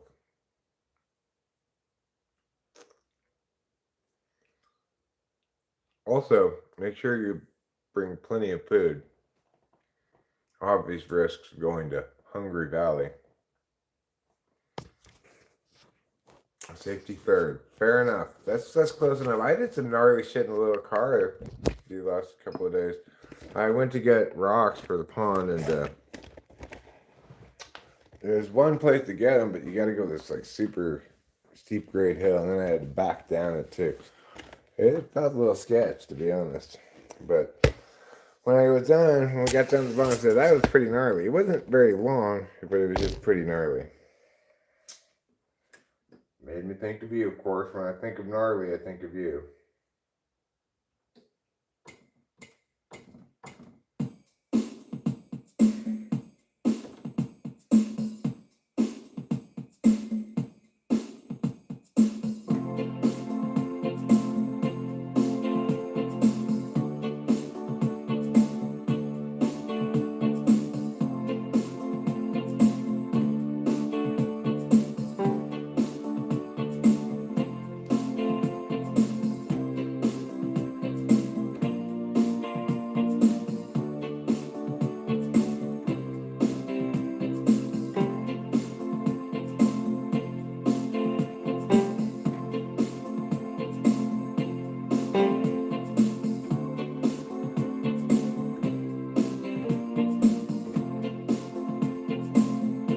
All right, ladies.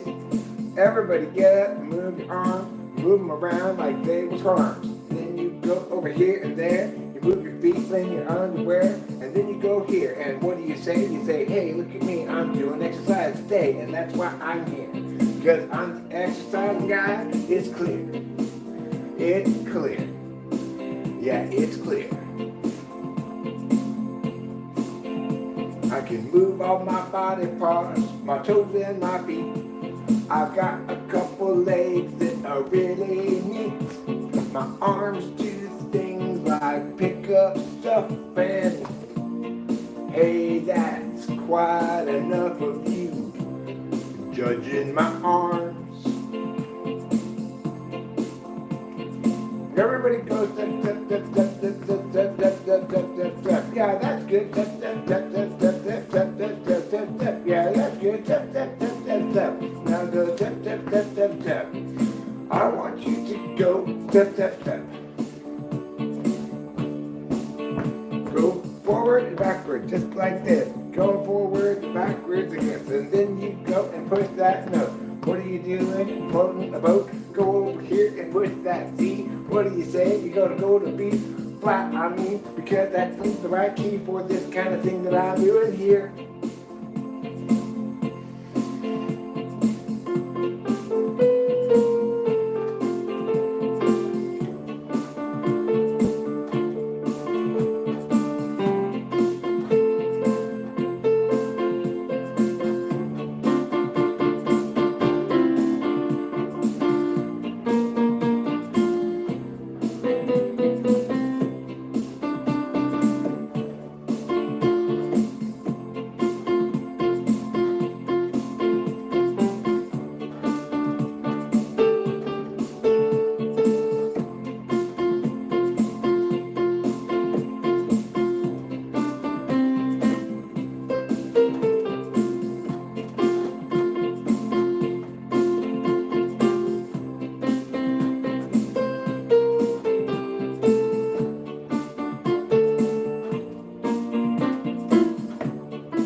a long time ago. I was walking somewhere, I don't know exactly where. Who can remember those kinds of things? I was walking with my feet everywhere when someone came up and challenged me and said, hey, can you stare down my chicken? He's looking at me meanly. And I said, I'm not a chicken guy, I'm not big into chickens. Why would you ask me to stare down your chicken? I'm not a chicken guy, I don't know why you would ask me to do it. He said, you look to me like somebody who could beat my chicken in a contest. I said, but I don't want to do it. I'm not that competitive against your chicken. He said, do it anyway, just do it anyway. I said, go away. Why are you still staying here with me when it's clear that I don't want to stare at your chicken today?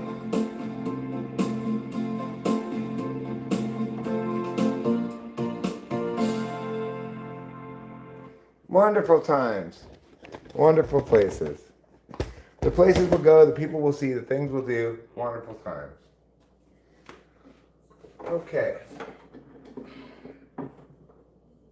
Now, change the style.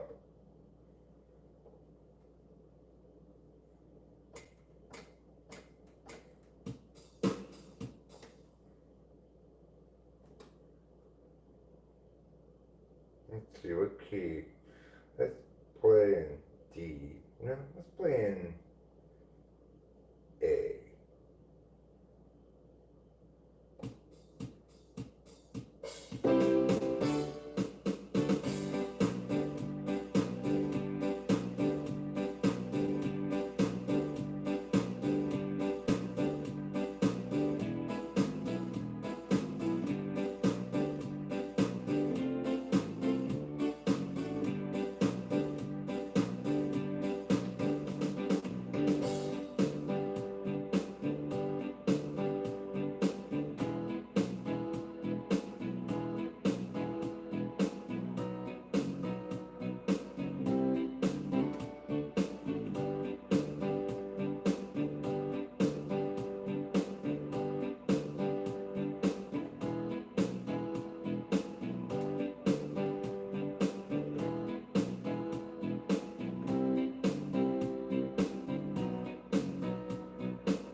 is a rock song.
Russ and Steven are a couple of guys. We'll get the dairy from 9 to 5. Russ and Steven think they've arrived. They work at the dairy the rest of their lives. Russ and Steven are a couple of guys. Work at the dairy from 9 to 5.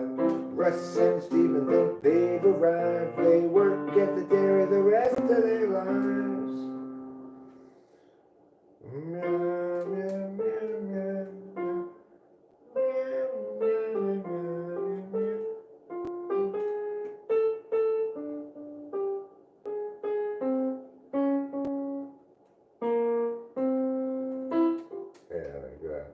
It's a hard song to play. I still can't play it. I can play this song just fine though. I just push your C and F and sing like so. I'm gonna play this song until it's over. When I don't know exactly, then I'll tell you though. Going up to G is a good idea. Back to F and then you'll see that the song is nearly done. And now it's over, son. Well, this, I mean, if you're saying like, Eric, stop playing the piano, I feel the same way. I just can't. Because it's so fun.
I could just sit there and do that all day, but I shouldn't, because what am I even doing?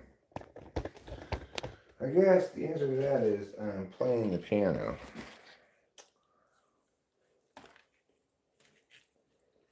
Well, for every, no. Yeah, sure, let's do it.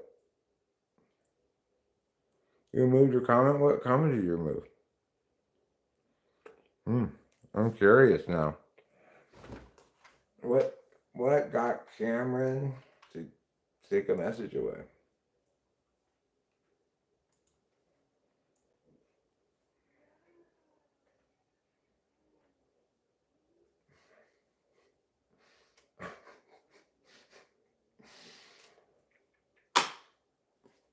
That's a pretty terrible joke. That's about as offensive as a joke can be.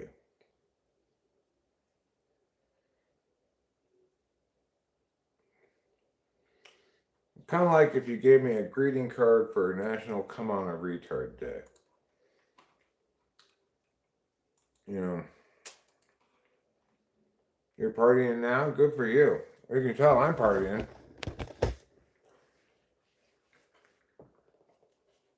I got my headband. I got my shoulder pads.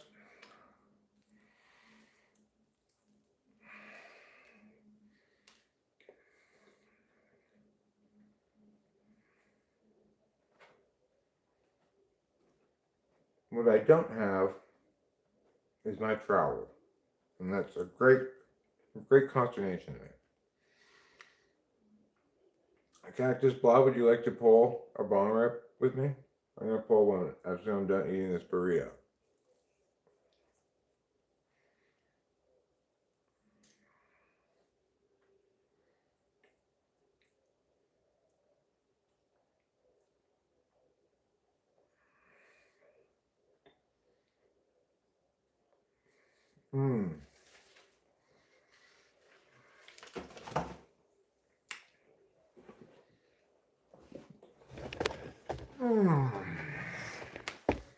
Boy. I am tired and shagged out from all that pond doing. I did quite a bit of pond doing today, Kamoto. It's becoming quite the elaborate pond.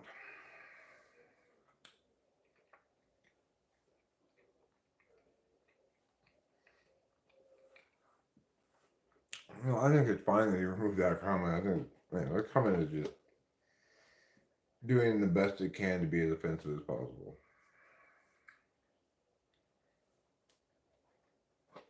Oh, well, I'll show you. I'll take you outside and look at it, but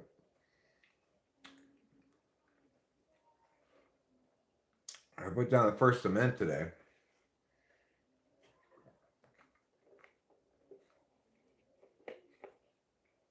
And then, because it's difficult to,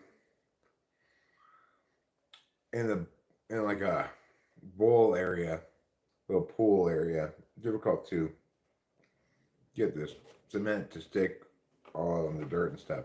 So I'm gonna have to, in that part anyway, put the rocks on after the concrete dries.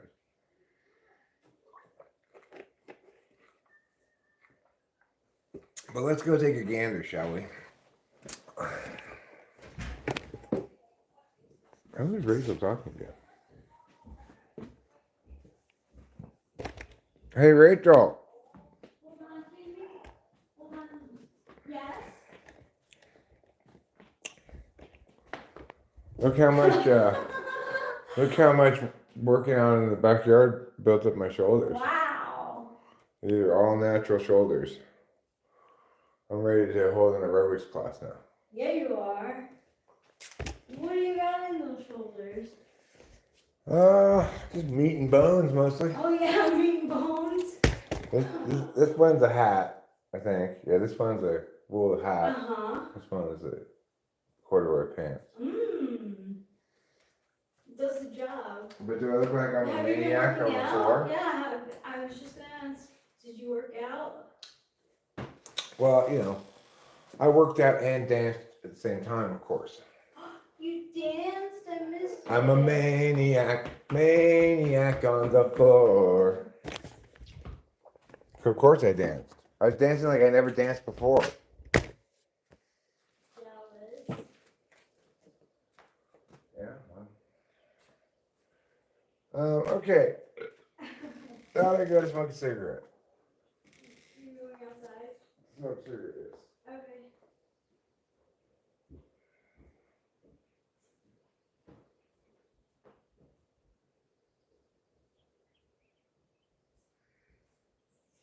Alright, I'm going to show Cameron the pond. Don't worry, Cameron, I haven't forgotten. I will show you the pond. Or maybe I'll find my mysteriously missing trowel in the process. Oh, chicken wire. That's a good idea. Chicken wire. I'll have to do that for the other one. Thank you for the suggestion. That's an excellent idea.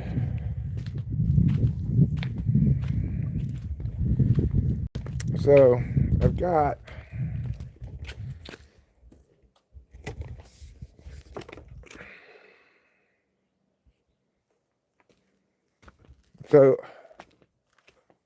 the tube put in this metal pipe. You can see it sticking out down there a little bit. And then it comes out up here. So I started here. I got that cement there, you know, pretty good enough or whatever. But for this part, I think I'm going to try to apply these rocks with something like silicone for this part. Here, it should be easier to just do the cement. With chicken wire, too, that'll help a lot. I'll use that idea. Let's go to the hardware store. It's going to come down here into this big pool. And then, I'm not wearing good shoes for this. Oh, there goes another pair of tatamis. This is how I break my tatamis. So it comes down here. I haven't finished this path. It comes down into this, goes over there, goes down to the bottom of that, comes back up to the top over there.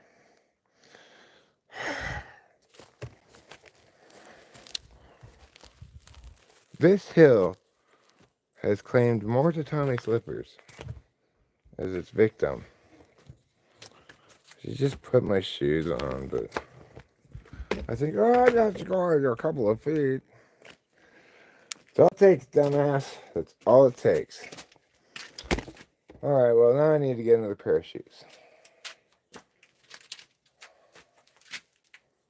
I still didn't see my trowel anywhere.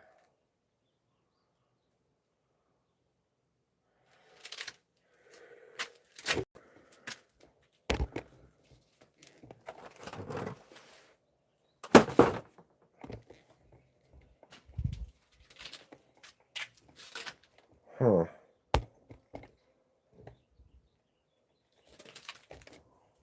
There it is.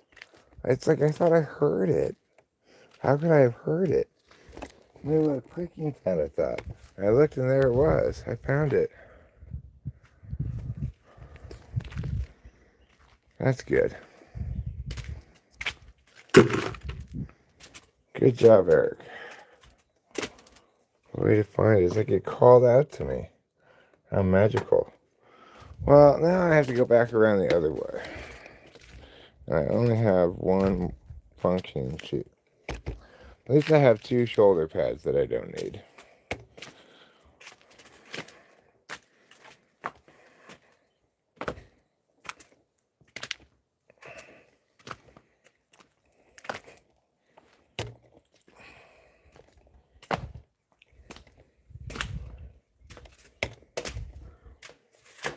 Okay.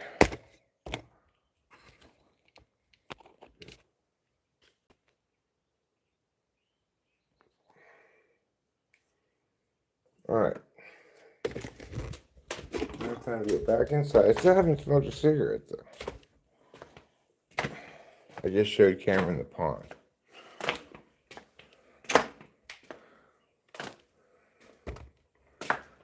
I got good advice from them. I appreciate that, Cameron. It's gonna come in handy. I'm gonna use that chicken wire, and that'll help.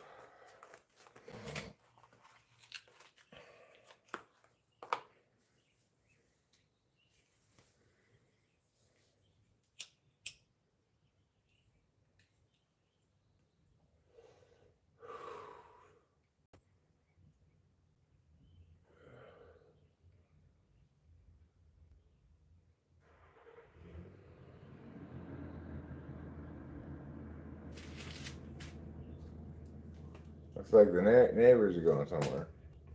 Somewhere exciting, no doubt.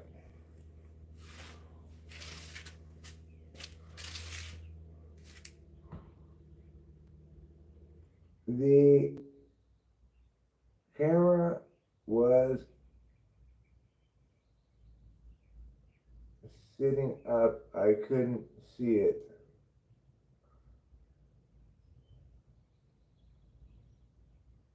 Yeah, it's over the old pond. The old pond represents just, I had the camera the wrong way. Oh, figures. Classic Eric move.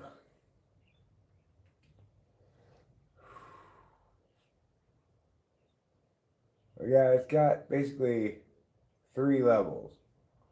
It's got the output pool, which is a small little pool, but it's a pool, not just a trough, right? And it's got a trough going to the down part that we put in for the previous pond. And that hole that we dug where the previous pond, that's still there. And that's got a down part going down to this thing, which goes sideways slightly down to the biggest pond, which then pumps back up to the collecting pool, or the put out pool, output pool. You know what? I have a problem. Maybe you can come up with some sort of clever solution to this, Cameron. I have a drill that I want to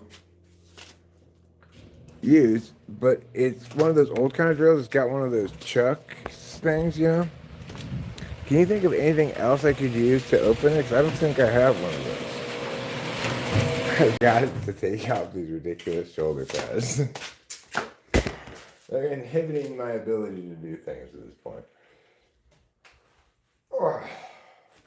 Yes, they look fantastic, but what's our thing, people? Okay. There. How much water do you have to add to the first pond to keep level to the leak? I'm not anywhere near that stage. 2 pairs of big vice grips or a vice grip, or vice and a vice grip. Okay.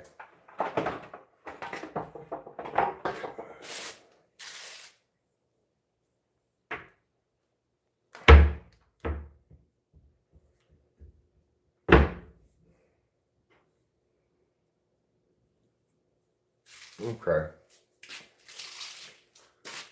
I wish I had one of those tools, one of those keys, you know?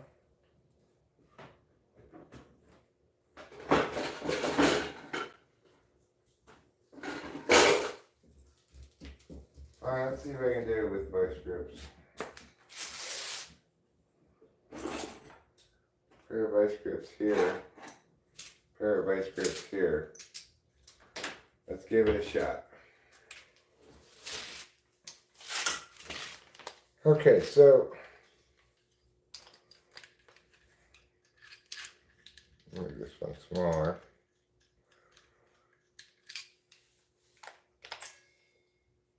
It should be a little bigger. A little bigger. There.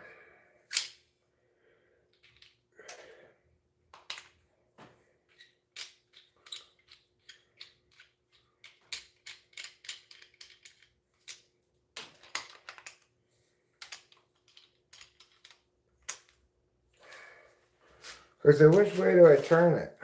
Like this? Or here? That's opening it. Good job, Cameron. Thank you for having the solution to that. Wow. You're full of solutions. So now, when I mix, ow, what the fuck? Now, when I mix cement, I should be able to use this thing. This thing, it says it fits most commercial drills. How does it not fit this one?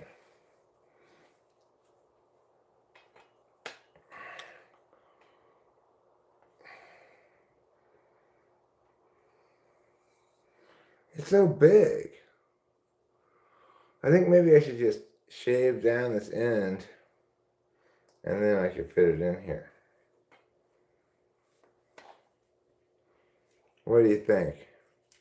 It doesn't fit, but it said when I got it, it had a sticker that says fits most commercial drills. Well, it clearly doesn't fit mine. This is a great old drill.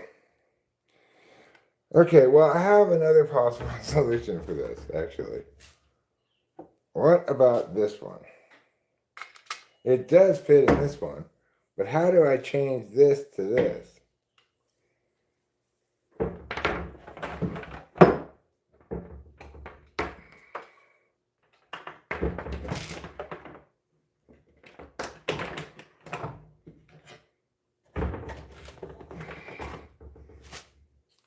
I have a grinding wheel. I do have a grinding wheel. I could grind it, angle grind it on 4 sides.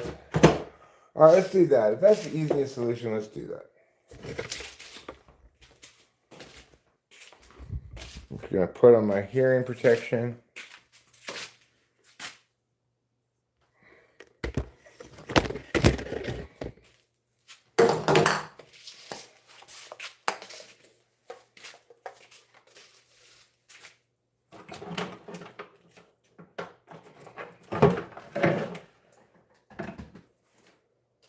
I'll mute you temporarily. This won't take very long, but it's gonna be loud while it happens.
All right, let's try it.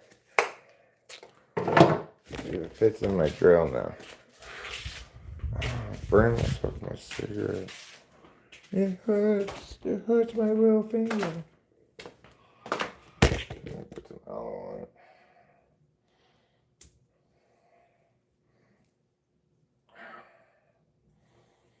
Okay. So now let's get out my drill. Just the regular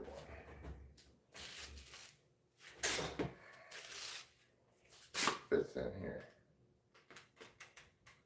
Well, kind of, but I need to shave it higher up so it goes more in.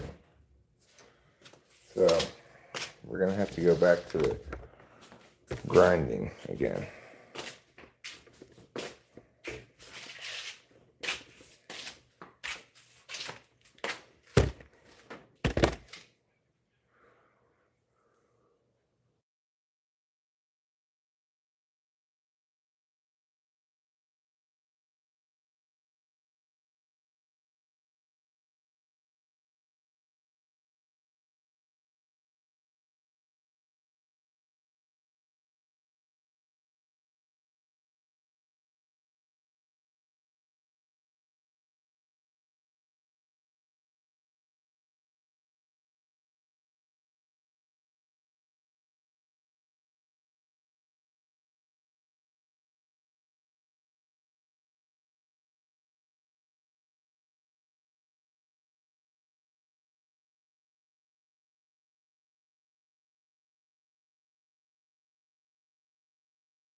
Okay, let's try it now.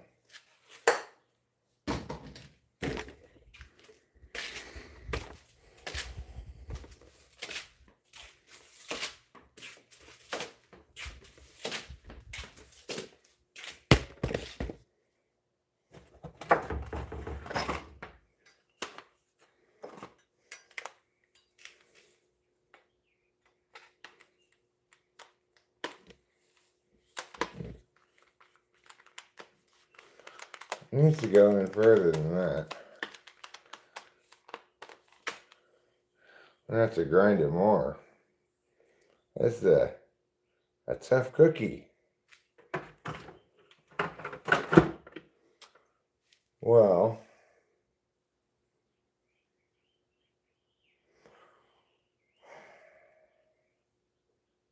I guess I'll finish grinding it for lack of any better other options.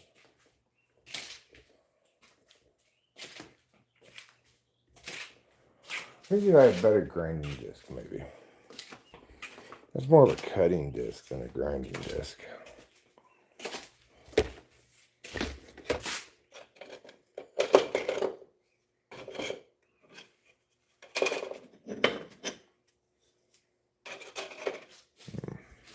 This one. Too much grinding going on. We're gonna need a chaperone in here.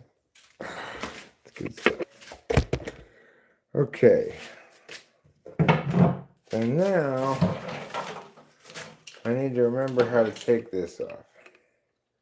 There's a special tool that I gotta use to take this off. Let me go find it.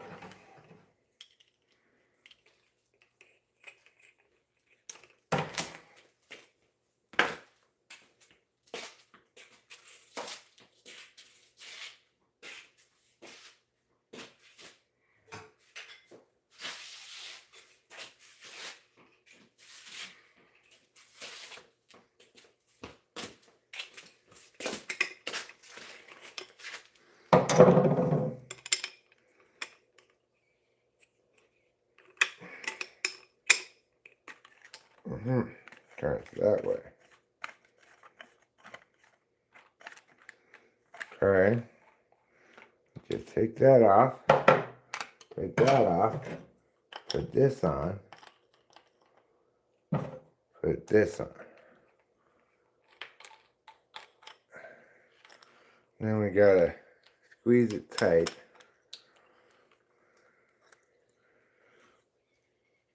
There. Okay, good. Now this one maybe is a little bit more robust. And hopefully we should be able to get this grinding done with a little more alacrity.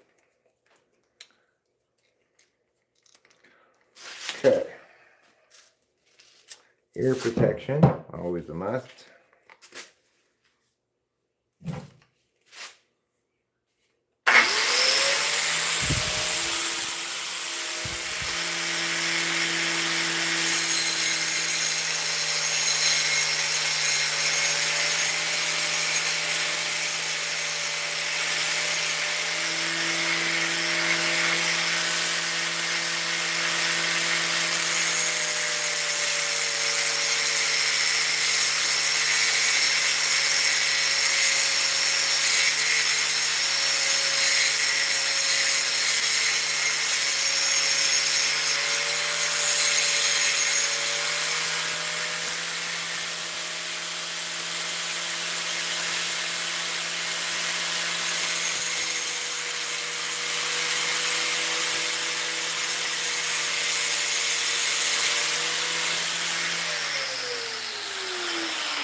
And that was a lot more effective. Let's try this now.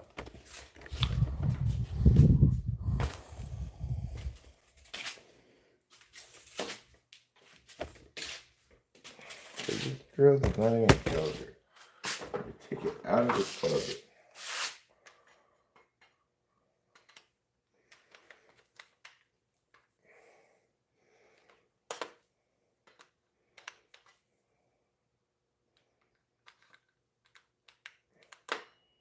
Believe it or not, I think it needs more drilling or more grinding. It's kind of crazy. Kind of fits in this one. Nope. How frustrating, huh?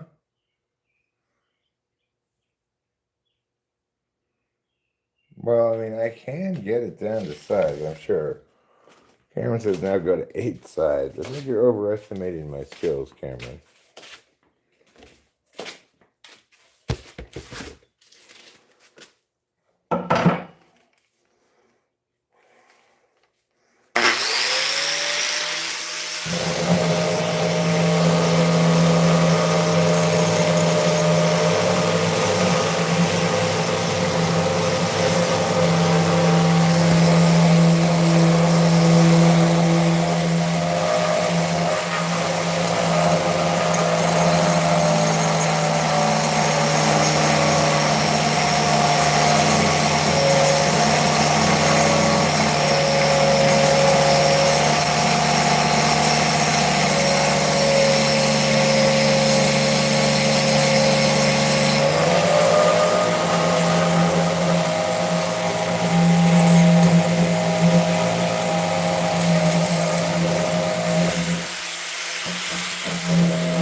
That's pretty shaped down.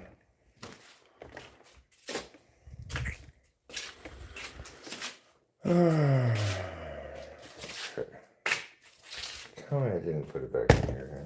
No, but now I know where I put it. That's just fantastic. Here we go.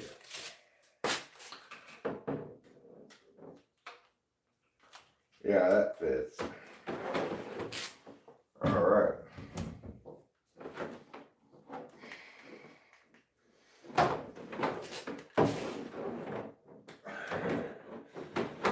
Okay. Now, let's see how this works. I'm not going to be stirring any cement right now, but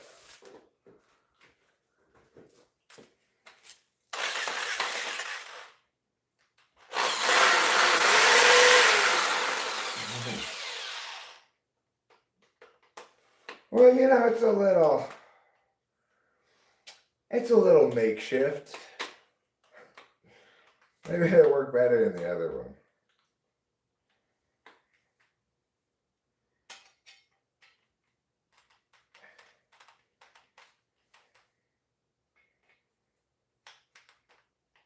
It does fit, kind of.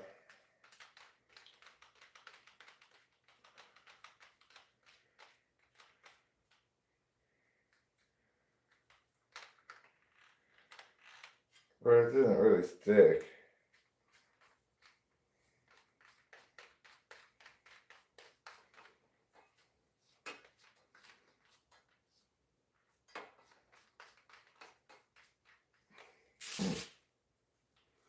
Okay, well, I'm done messing with this for right now. I give up.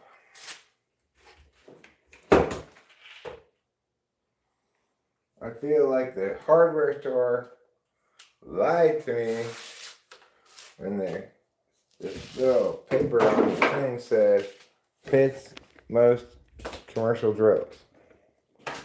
I tried it in 2 of my drills and it didn't fit either of them. I'd hardly call that most. Granted, it's a small sample size. But you know what I say about small sample sizes? Small sample size, small sample size. You gotta clamp the rod to the table. Yeah, I could have done that. I could do that. I have clamps and stuff. That would be better to do that way, probably.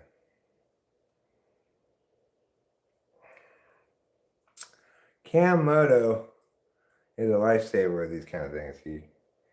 He made it so I could open the other drill. That's fantastic. I like that other drill. It's so old school. Like, you just know this drill is somehow like more powerful than contemporary drills or something.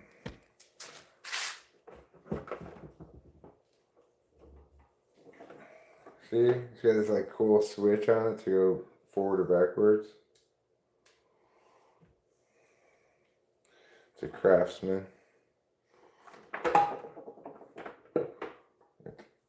Got all this stuff here.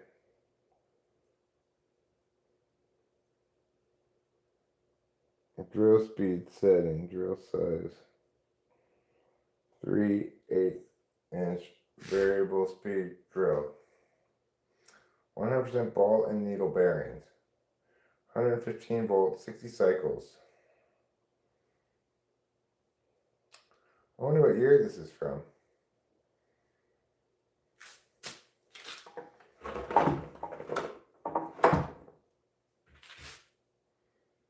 Don't you? Don't you also wonder what year that's from? These sparks didn't hurt me at all. I didn't feel any pain at all from the sparks. They weren't really getting on me. They were going away from me.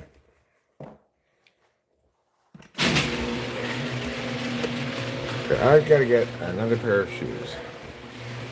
Because I broke this one. Trying to go on the hill like a dumbass. I already know I cannot go on the hill with my tiny slippers on, or I will break them, as I did here. But did I apply what I already know? No. Instead, I just took another pair of slippers because I have professional dumbass disorder.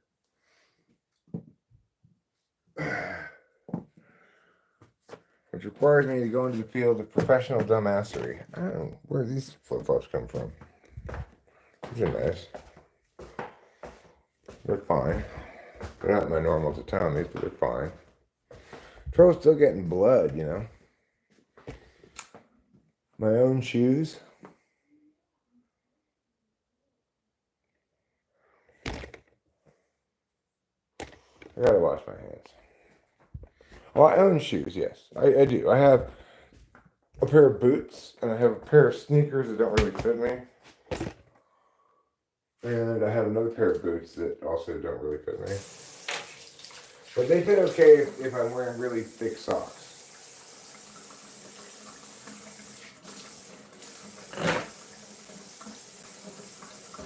Alright, let's say we make a pot of coffee. Who wants to make a pot of coffee? I do. Actually, I think I would just make this cup of coffee first. Then I'll make a pot of coffee.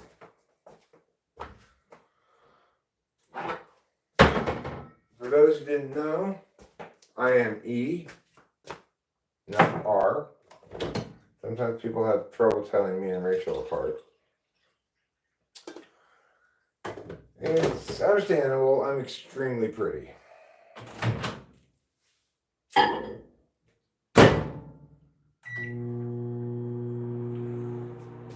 Hi, Mr. Bubbles.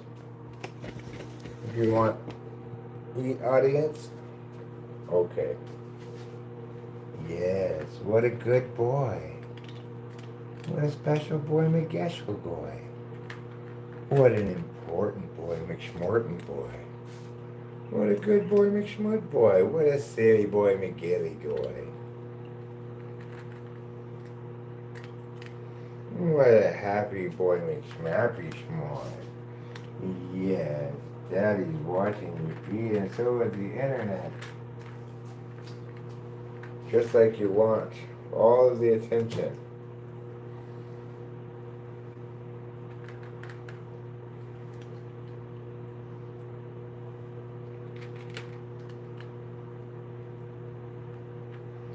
You're a mammal, Trouble. In case you didn't know. I'm not sure if they teach you about animal kingdoms in cat school.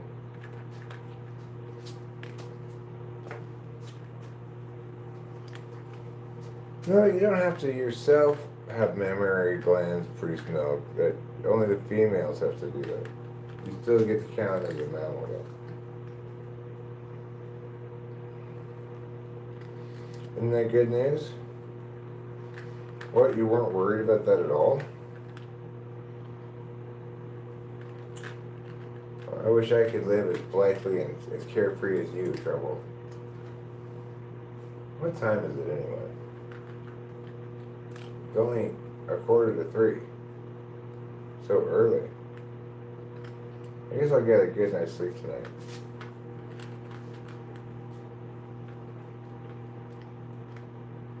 Because if I put this copy in for 2 minutes, knowing it's going to come out, especially if it's not a particularly big cup, knowing that it's going to come out a little bit caliente. But that's okay because I have a plan. I'm the man with the plan.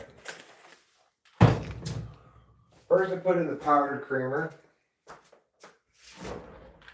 Then I get a stirrer. This stirrer here will stir in the powdered creamer. Once that's all stirred in,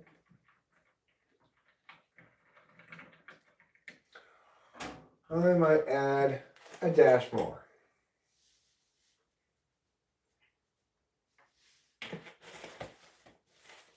We're going to go ahead and melt that too, the stirring motion, using this little stick. Next, it's time for the explanation as to why I'm okay with it being a little too hot because what's going into it? A little bit of cold milk. It's going to take the edge off that heat. So you don't want it just right and then put milk in it because then it's too cold, obviously. And, you know, there ain't nothing funky about your stupid version of God.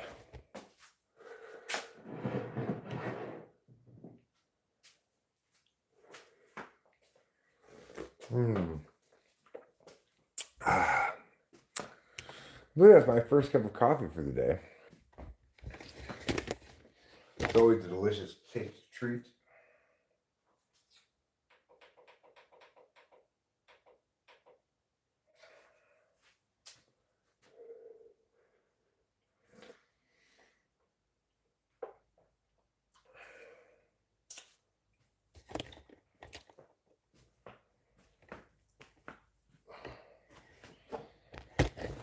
Oh,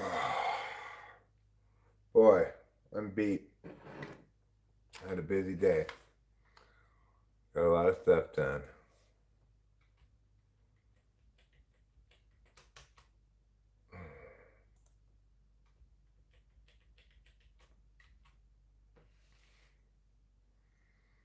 Tell me the mysteries of any first slot.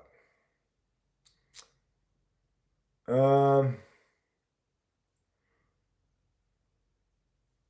well, I like my coffee to taste like coffee ice cream. You like yours black like your soul? Ah.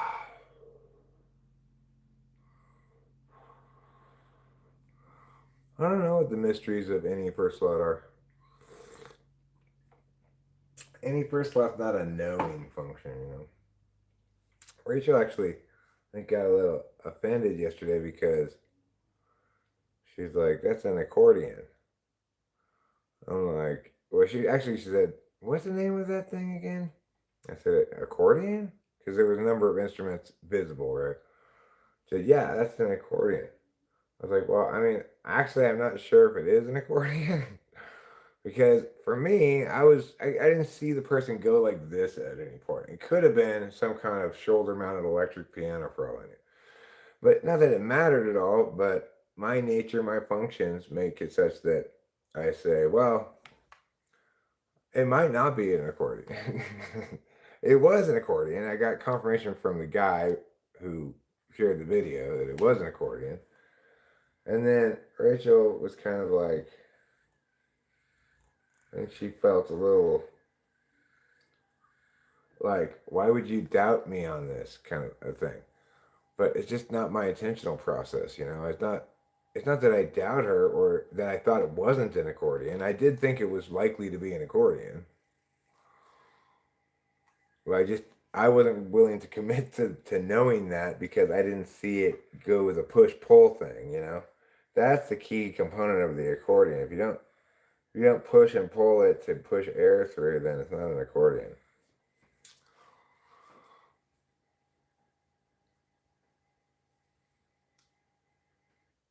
Anyway, you know it's a percussion instrument? The piano. Isn't that interesting? Keyboards are not technically percussion instruments because they're electronic instruments. But it really makes you think about piano differently when you realize it's a percussion instrument.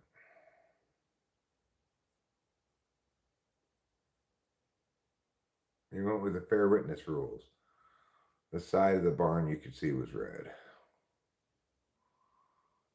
I'm not sure what you're referring to. I know that I have a burn on my finger that hurts. I should go put more aloe on it.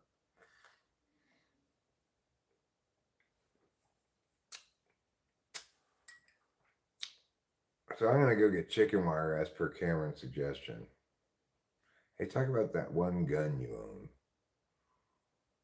It's just a rifle. It's a 22 rifle, bolt action. But it also could take a clip 22, like I said. What's that mini thing that looks like an accordion? it was mentioned on this channel. I just don't remember the name as well as the popular accordion. I'm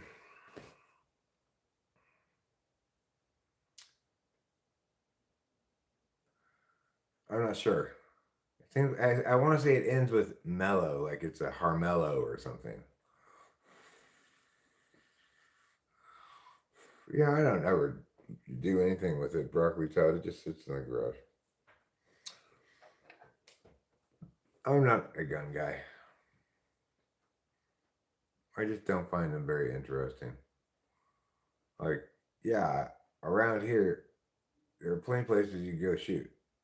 National Forest, as long as you're more than 500 feet away from a building, you can shoot. So, I could go shoot as much as I want, but I just find it boring.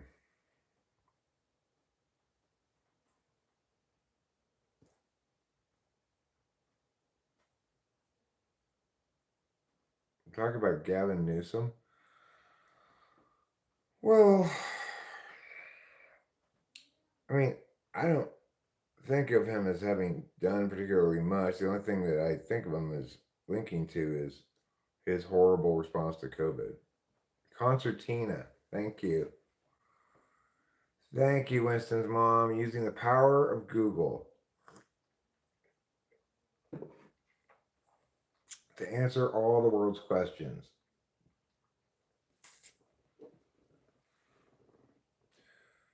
Hey, y'all, it's me, the Grizzly Bear. How y'all doing? Hey, ladies, you're looking good out there tonight. Who wants to come home with the Grizzly Bear? Oh, Grizzly Bear, stop. Bandana Coffee Man. This is not a bandana. This is a headband. Okay? I don't know if you've heard of it, but there's a new craze going on. Starting to sweep the nation. It's called aerobics. And I plan to be an aerobics instructor. I did a little Googling myself. Turns out the number one thing you need to be an aerobics instructor is a pink headband. Check. That's right, because I was outside. I was ponding, and I kept getting just the sweat was just pouring into my eyes. Finally, I said to Rachel, "Oh, I would love a headband," and she kindly went and got me one. I said, "Are you okay with getting sweaty?" And she said, "Sure." I like this headband so much, I don't expect her to get this headband back. She's gonna have to really ask for it. I'm gonna just kind of sneak this away for other times when I need a headband.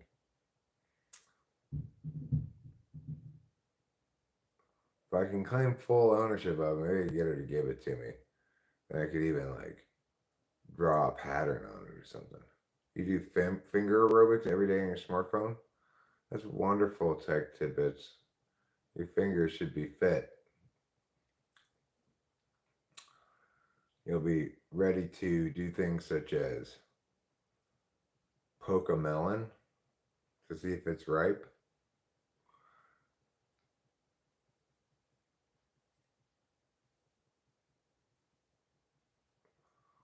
No social media. There's nothing dirty about a headband, okay? It's just cool. That's all. When you go see a group of people, and you're like, well, who's the coolest one here?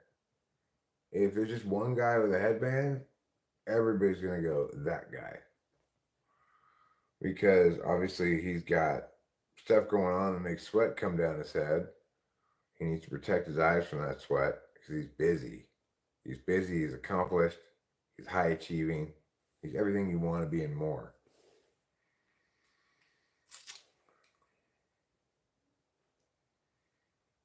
So, I don't really want to give away this secret, but if you want to try to take advantage of it and get your own headband, you too can enjoy the benefits of headband. DOP spells DOP. All right. I'm going to have to take a shower pretty soon. Let's check the old ESPN. The Athletics come on at 7:10. Playing the Dodgers again. We need to take this game today.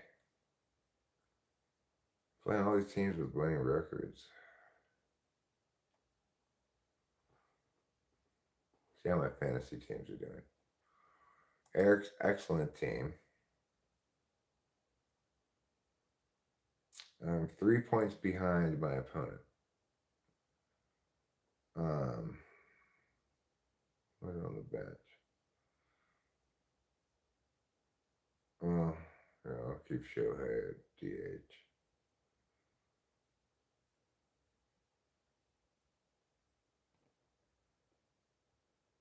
Okay, good.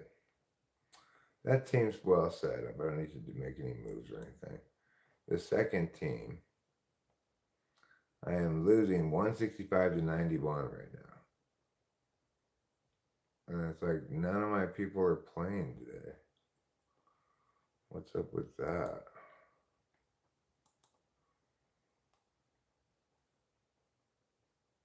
Whoever's got the day off. I'm gonna have to hope that A's relief pitchers get in the mix here. Like see Justin Sterner get some innings in. Well, nothing you can do about it when your team is like everybody has the day off. The Yankees have the day off. Boston, Kansas City, Detroit, San Francisco, Colorado. They all have the day off. Philadelphia.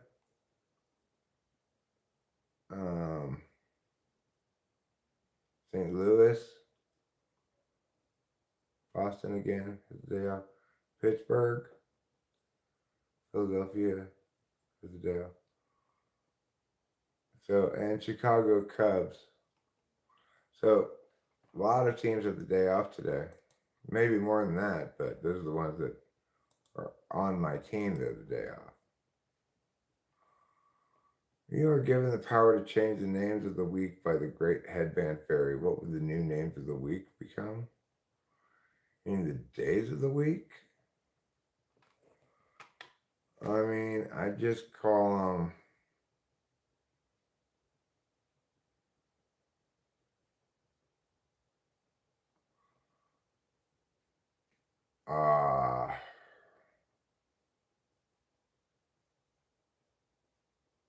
I got it like start day, second day, midweek,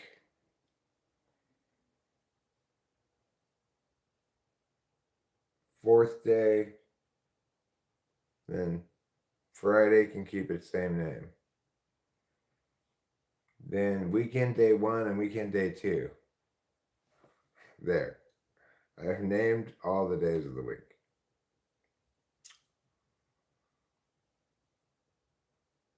It's not just power granted me by this headband, it's also by the grizzly bear, who's known to be one of the most charismatic and slaying of all golden bears.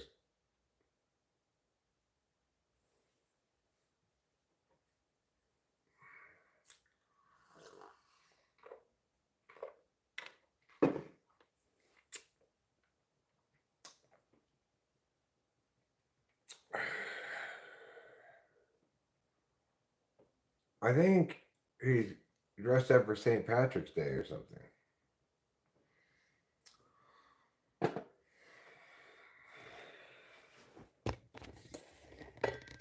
Alright, let's go smoke a cigarette. Even though I burned my smoking finger. Go smoke a cigarette, and then I think we'll come in here and I'm gonna wrap this up, take a shower. Do a little chillaxing. Sup, Papa bitch? Although I might go down to the shed before I end the stream. We could go to the shed together.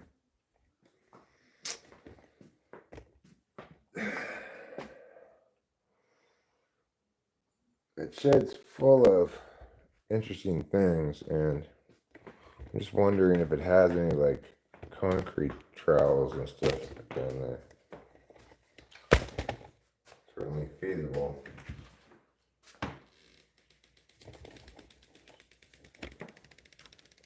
Boy, oh boy.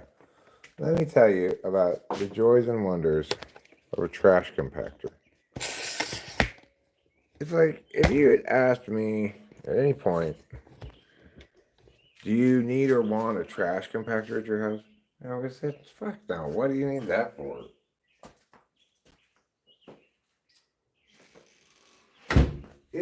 I used to think, I used to have similar thoughts about a dishwasher. It's like, oh, you don't need a dishwasher. You could just wash them. It's just just to stay on top of it. Of course, you never do stay on top of it. But anyway, trash compactors, as the name suggests, they compact your trash. They make so your kitchen trash, it fills up, right? And you just compact it and you put more trash in. It fills up, and you just compact it and you put more trash in. It makes for a lot fewer taking outs of the trash.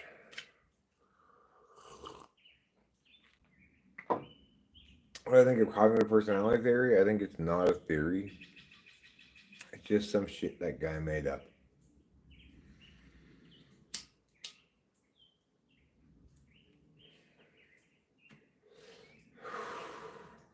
Like, yeah, anybody can make up some random taxonomies, dichotomies, whatever, and make random claims about how they supposedly link to this or that. But I typed a guy recently with an ESTP. He had been typed by Joyce Mang as ISTP. He had been typed by cognitive personality theory as ISFJ and or ISTP, which are not similar at all. So it's like, I don't know. They were wrong. They're both wrong. It was clearly an ESTP. Clearly wasn't any polar. If you're not using an actual test that can identify polar extroverted intuition, uh, with a very, very close to 100% success rate and not any false positives and not any false negatives, right? Then how the fuck, it's like, how can you possibly tell them what type they are? Well, he just seemed like an ISTP to me, I guess, because he did bodybuilding or something. Who knows what they made their determinations on? It wasn't anything reliable. It wasn't anything that the other person can then use that same test and get the results as indicated based on, like, no, I'm serious. If you find, I'll find an ISTP that I verify as an ISTP, and you'll see how extroverted intuition polar works and how it looks, and we can find one on a video, right?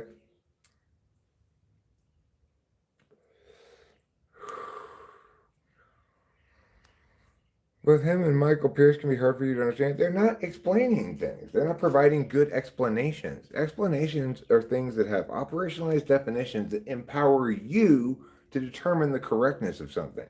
They're trying to disempower others from determining their correctness by being vague and holistic and not actually being intellectually rigorous.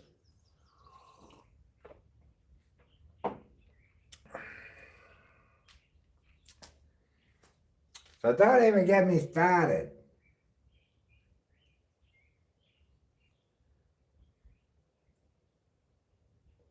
I mean, can't they say things in a simpler way? Is it T? I mean, I don't know. I don't watch their material. Do you think I say things in a simpler way?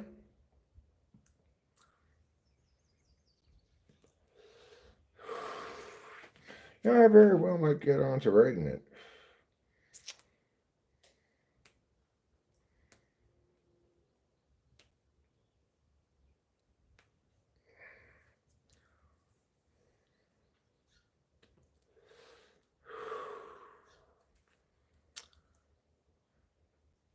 The thing is, thanks, Mac. The thing is,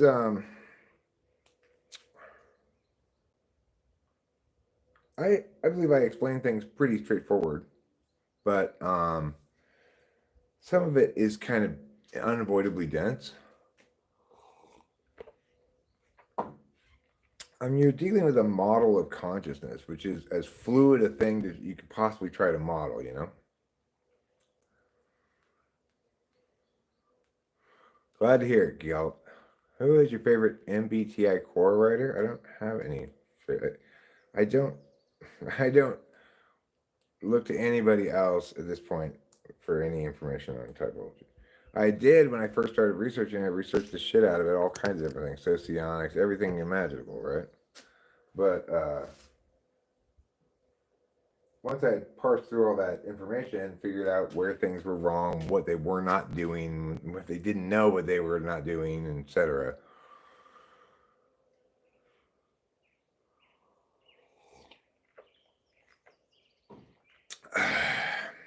Well, that's possible. Yeah, I mean, you can dictate a book, but I think Enneagram has its place. It's kind of like a taxonomy of FI, um, or more specifically, of your reflexive strategies towards anger, shame, and fear. It seems to check out observationally, but it's not something I could defend. It doesn't make its case adequately or anything. And the biggest problem with the Enneagram is that everybody attributes way too much stuff to Enneagram. Eight slot function can be determined without knowing the other functions? No, I don't. There's no. I mean, like if I talk to an INFJ, I'm gonna note the possibly I'm gonna note the weak SI and think to myself that might be seven, might be eight,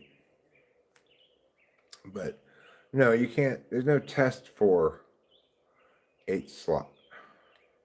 There are things that are consistent with eight slot, like eight slot. I believe is the most unconscious function. Well, this headband solved my problem completely. Before putting on this headband, I was getting a lot of sweat in my eyes while I was working on the pond. After putting this headband on, no sweat in my eyes. Oh yeah, Big Five is just you enter certain words and it puts out equivalent words.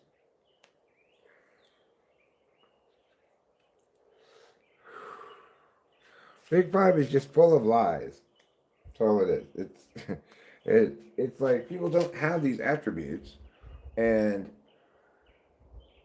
like the idea that conscientiousness is something that's it's specific that you can nail down, and it's just ridiculous. Same thing with agreeability, right? It depends on circumstances and lots of things as to how agreeable I am. The point of our personality is supposed to be aspects of the self that do not change over time. It's very difficult to think of anything static that doesn't change over time. Static like conscientiousness or openness or whatever.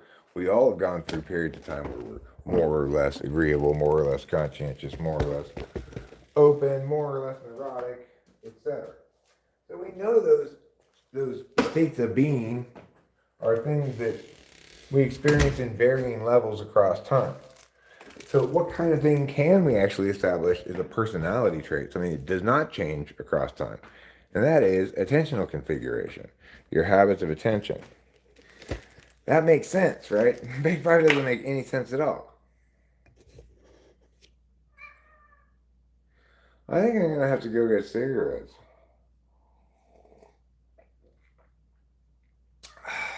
I will keep rocking this headband. Once I put it on, I was like, okay, I don't think Rachel's getting this headband back. This is Rachel's headband. I was sweating, just so much sweat into my eyes. I asked her for something to wrap around my head, like I was just thinking a piece of cloth or something. She brought me this great headband, and I was like, oh, I like this headband. I like it a lot. If it were my headband, I could even draw a little pattern on it. Like,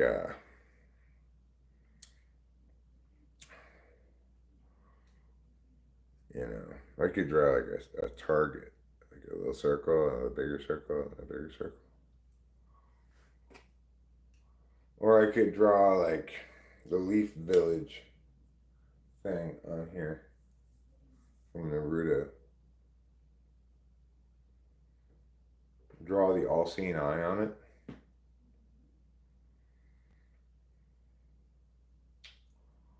Maybe I'll just draw a winky face. Or one of these. I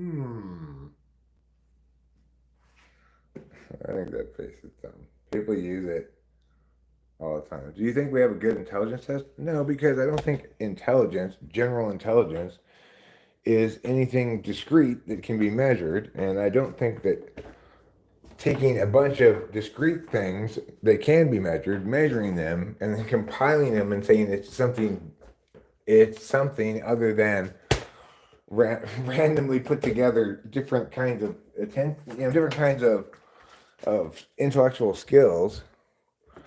It's not meaningful at all, right? So if I were to take an intelligence test, I'd score very high on verbal reasoning, and I'd score poorly on like there's questions where they ask you to turn an object around in your mind and say what it looks like in a different direction. I can never do those things.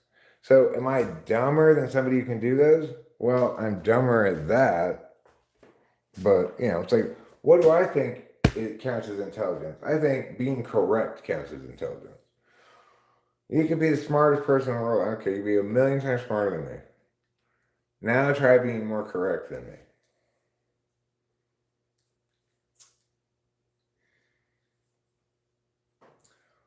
Intelligence is just expectation of others. Correctness is a virtue.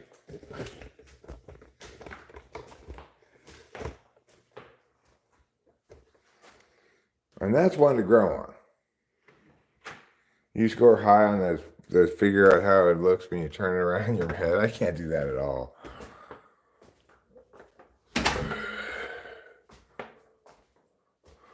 The other thing is,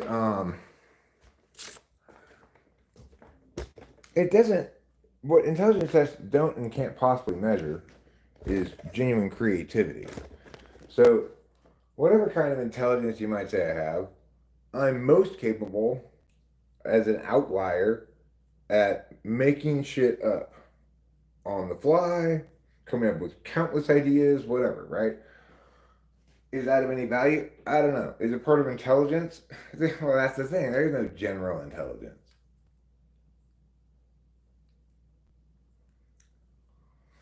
Well, sure, being open to being wrong and willing to change your mind is a good way to be correct. So I aggressively seek spots where I'm incorrect, and whenever I'm corrected, I immediately jettison my wrongness and replace it with the correct thing. Well, maybe those voices are gonna say, hey, Guillaume, you're a heck of a guy. Just carry on about your business. Don't worry about us here in the sky. Maybe they're friendly voices. The Mighty Ducks.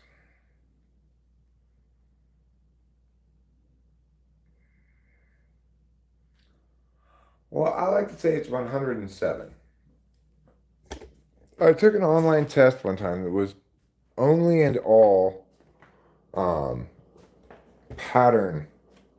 Like, what's the next sequence of dots in the pattern, right? There's all those questions. And I got 107. So that's what my IQ is, according to me. I was pretty pleased. I was like, man, I can't do these things for shit. I thought I was going to be like 80 or something.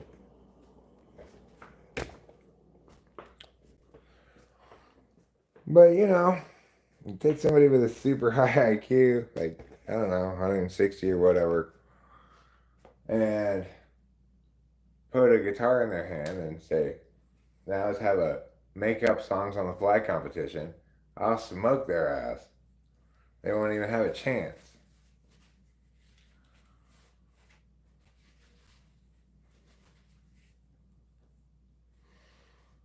Well, yeah, that pattern recognition one, it was a fairly short test. It was just an online test. It wasn't like an official IQ test, but it was from like Finland or something. And it attempts to remove language from the test.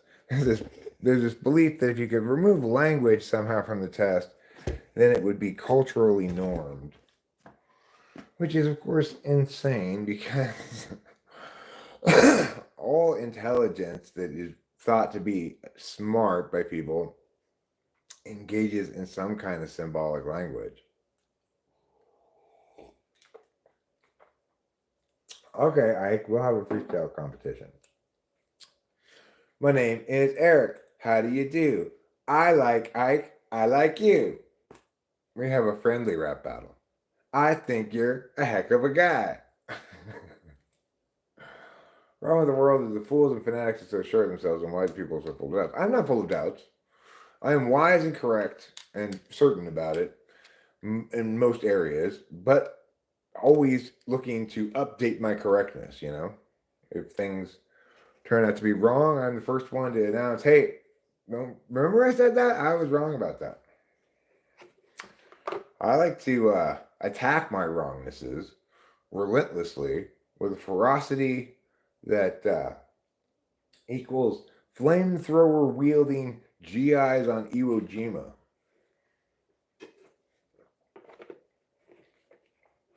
I've got Porter on my side. I'm not on his side, baby. I'm on your side. Come over here. Let me wipe some of that dust off you. You know, you'd look pretty with a little bit less dust. Thanks, Porter. Thanks for sexually harassing everybody.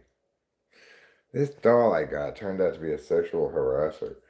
And whenever I try to bust him on it, he's always like, goo goo gaga, I'm a baby. You know? I can't be sexually harassed. I'm just a baby. Just a good quote from Bertrand Russell. It is a good quote. I don't like the idea that wise people are full of doubts. I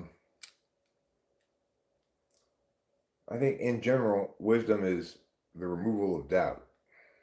There are more and more things about which you can be certain in life as you get older and process stuff, you know.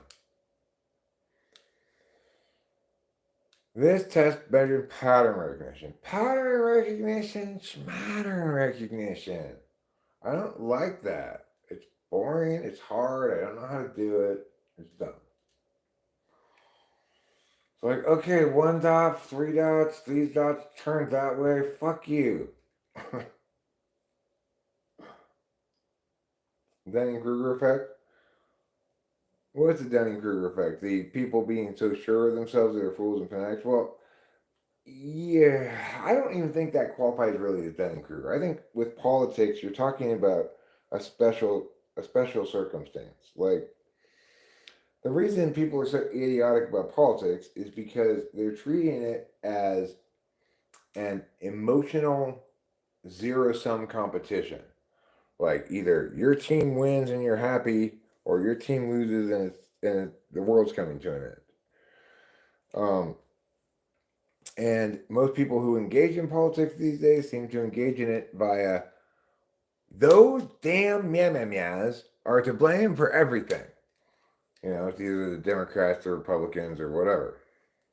So I don't know if that qualifies as Dunning-Kruger. I think that's just representative of decades of incredibly divisive partisan strategies by both Republicans and the Democrats in terms of seeking out and pushing wedge issues, regardless of whether they actually have any relevance. Like, you know, Kamala Harris saying that as president, you know, I believe that every woman has a constitutional right to an abortion. Well, she didn't get to just change the court's ruling, you know. Nothing she could do about it. So it's like, you know, just people not talking about reality at all. Stupid people talking about stupid things. People who've never taken a civics class. Like, if I'm running for president, I shouldn't be talking about things that don't have anything to do with the federal government or the executive branch specifically, right? Like, people want a legislative agenda. I'm not running for the legislature, is what I would say. I'd say, yeah, there are a couple of things I might be willing to work with the legislature on. Sure, I'd like to see capital gains taxes cut, you know. But you need to remember the job I'm trying to be hired for is not legislator. It's executive. It's not Supreme Court judge. It's chief executive.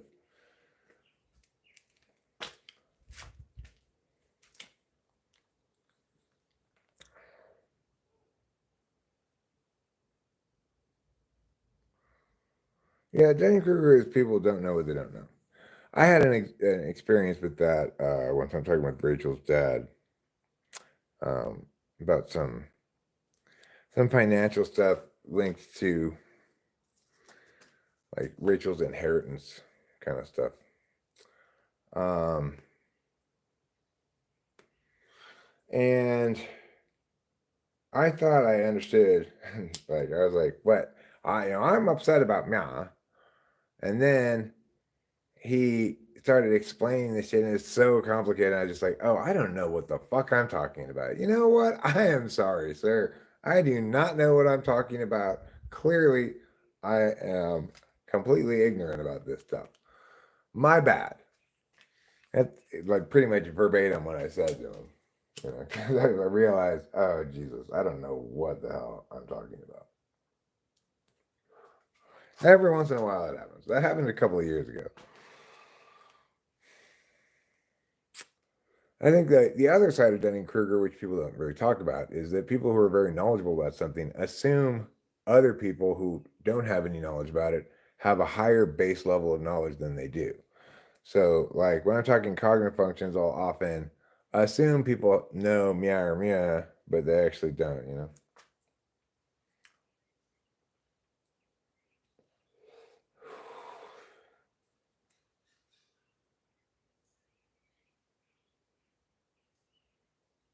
Well, here's Dunning Kruger. I heard a funny statistic.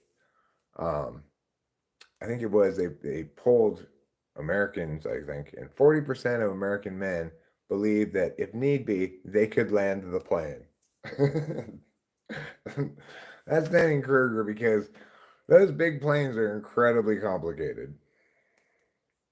I don't. I mean, I could maybe land a Cessna, but even that, like, there's skill sets you actually have to learn and know to successfully fly and land a plane. You can't just see to your pants and don't worry, everybody. I'm an American man. I'm sure I can land this plane.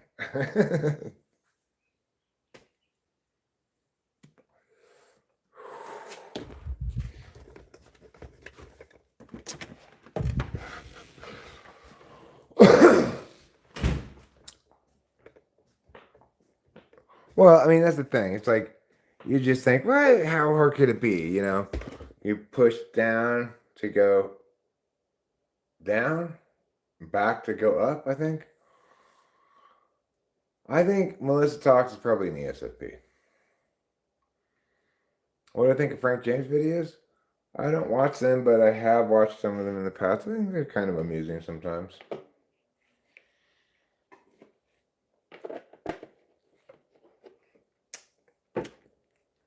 No, that's not how the song goes, Buddy Cat. It's let's get popsicles, popsicles. I want to get popsicles. I want to eat popsicles. Let me get some popsicles. I think I could probably land a hot air balloon. You just gotta turn off the heat. Oh, thanks, Rain. I'm glad you saw it. I was upset at myself for not answering your question correctly. After I made it as soon as I ended the stream, I was like, oh God, why did I answer that like that? I just wasn't thinking. The way you phrased it, it didn't pop to my head as, oh, that's a pick.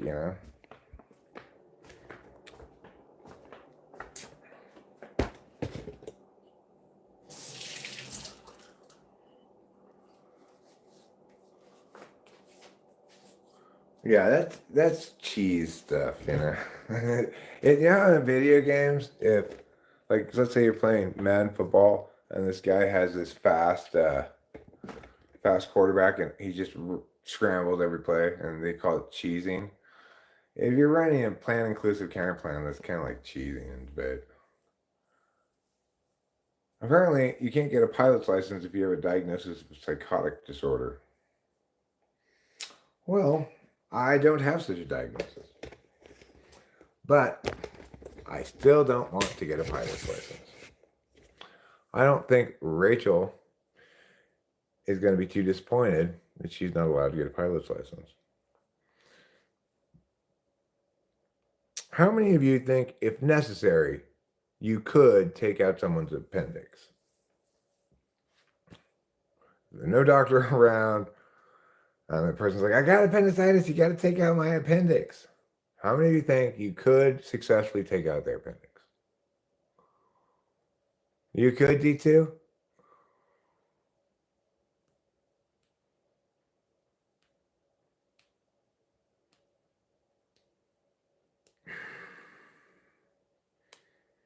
I think I could look at the appendix in a book. What team do the Athletics play? They play the Dodgers for the third time. We split the first two games. We got kind of whooped last night, but we whooped them the first night. I'm going to go this way. I'm going to go Tupac style.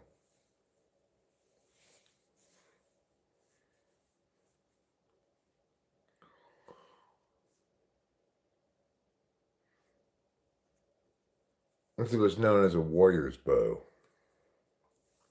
Do I like hockey? I do like to watch hockey. I like to watch playoff hockey, but I'm not a huge hockey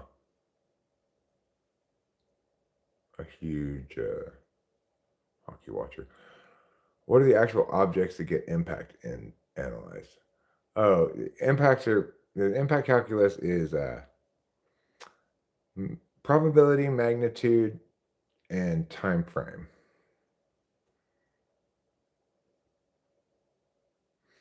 So there's one more impact calculus.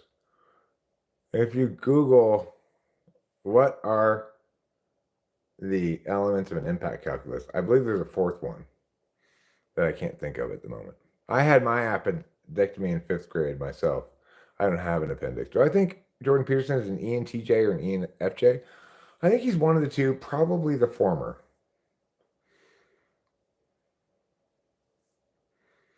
Oh, this is masculine. I make anything look masculine. I could make a frilly dress look like military fatigues. That's how much manliness I bring to my clothes.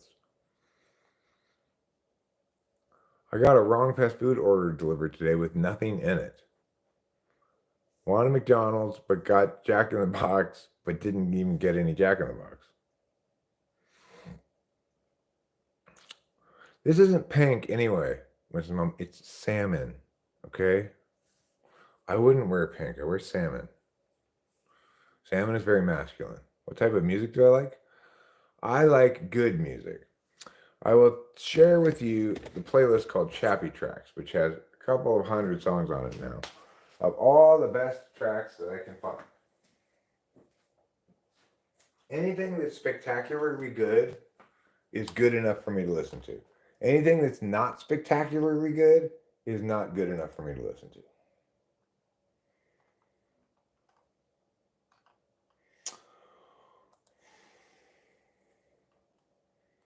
Okay.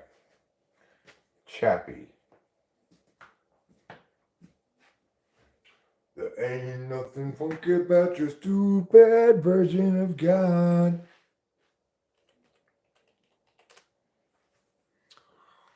Okay.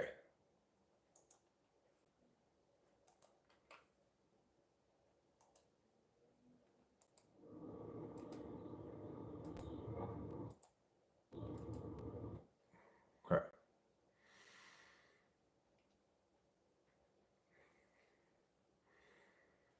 Here is the playlist. Copy and put this thing up here. And yeah, dubstep.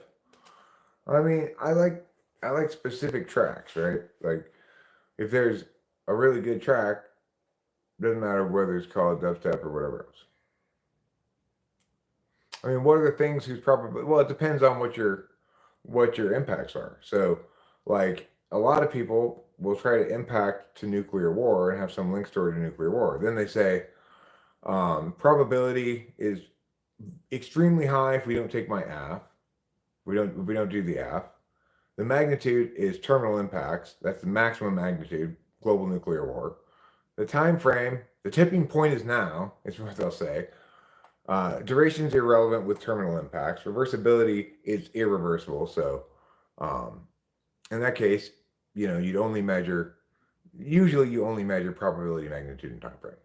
Duration and reversibility are considerations, but not very often do they apply. Because people like to impact as big as possible. And typically, death impacts better than money.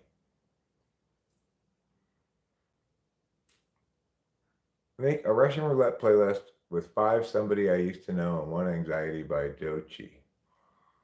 I don't, I don't, I don't think I want to do that. So, if you check out this playlist I put up there, it's the greatest playlist in the world. It's seriously, it is the best playlist in the world. Nobody even comes close to this good of a playlist. So, I'll just read out I'll show you the tracks here. I just added this track that I used to have on this list, and then I took it off for a while, but I re-added it, which is this Ed Sheeran song. It's a pretty good song. Spoon, Can I Sit Next to You? Beck, Mixed Business, this Japanese song. C'est La Vie by Baby No Money and Young Gravy. Dayglow, Cocoon, Dayglow, Every Little Thing I Say I Do, Dayglow, Listerine. Broken Bells, The Mall, and Misery. Iggy Azalea. Ram Jam, White Town, You're a Woman. This is my new favorite song, The Ghost Inside by Broken Bells. This is They Might Be Giants. Camperman Beethoven, Camperman Beethoven. This I gotta get off the list. This song annoys the shit out of me. It's like, I liked it like the first couple of times I listened to it, and then I was just like, okay, I cannot listen to this song anymore. There's some old stuff like Cars. Ting Tings, this is a great song. That's Not My Name. LCD Sound System. Brad Sucks. They Might Be Giants. Insane Clown Posse. Baby No Money. Red Hunter Squeeze. The Cars. Spoon. Brad Sucks. LCD Sound System. Brad Sucks. Talking Heads. LCD Sound System. I don't know how, but they found me. Spoon. The Dandy Warhols. Blur. Brad Sucks. Doichi. You mentioned this person, right? He's on my list, I guess. Baby No Money. Prof. Aesop Rock. Eminem. Prof. Beck. Cake. CCR. LCD Sound System. Cardigans. Smashing Pumpkins. I'm going to take this one off the list, too. Joey Valence and Bray. Icona Pop. Kendrick Lamar. Double Dutch Bus. Baby No Money. Johnny. Baby No Money. Brockhampton. Baby No Money. Black Eyed Peas. Superorganism. Johnny. Kendrick Lamar. Prof. Pico Taro. Steely Dan. Deerhoof. Prof. Deerhoof. Dottie Freyer. Blondie. Cake. Gale. This is a fun song. A, B, C, D, E, F, U. Katy Perry. Kendrick Lamar. Weezer. They Might Be Giants. Caro Bonito. Weezer. Spoon. Baby No Money. Mazzy. Tame Impala. Eminem. And Behold, June. Taylor. Marika Hackman. Johnny. The Beths. Laffy. Gian Sami. Prof. The Ting Tings. Camperman Beethoven. Kakmadafakaka. And this is a great song, Restless. Squeeze, Fiona Apple, The Beatles. Spill Tab, Ace of Base, Katy Perry, Kesha, Daft Punk, Weezer, Donald Fagen, Cake, LCD Sound System, Elvis Costello, Squeeze, Fatboy Slim, The Beths, Wild Child, Wet Leg, Lizzo, Beck, Paul McCartney, The Beatles, Cake. The Format, Carly Rae Jepsen with Call Me Maybe. Mask Music with Banana Split, Wet Leg. 28 Days, Belle and Sebastian. The Voids, Sex and Candy by Marcy Playground. Flagpole Sitta. Lenny Kravitz, Kim Wilde, Nerd and Rihanna. Chingy, 50 Cent, Steve Aoki, and Anagar Dimas. Iggy Azalea, The Hives, X, Azalea Banks, Dominique Young Unique, Transax, Beach Bunny, Mitski, I don't know what that's called. Particle Man by They Might Be Giants. It's unpronounceable. Maddie Noise, New Friends, that's a good song. Decepticon by Latigra, it's a good song. Superorganism is an anime intro. Claire Rosencrantz, Elohim, Camper Van Beethoven, Beach Bunny Johnny, DJ Fresh, Bomba Estero, Old Dirty Bastard, Dayglow, Haiku Hands, Tessa Violet, Tally Hall, Beach Bunny, Liz Robinette, Ministry of Sound, Beck, My Fucking Mess, Particle Men, Ekphoric Fugazi, Waiting Room. This is Hello by Martin Solveig, DJ Shadow, and Rocket Fuel with De La Soul. Merle Haggard, White Boy, Falco, Der Commissar, Beck, Salty Sue, that's Penelope Scott. Dominique Young Unique, Mother. Well, we made it through the whole list, everybody. Good job. Now you know how great a playlist it is.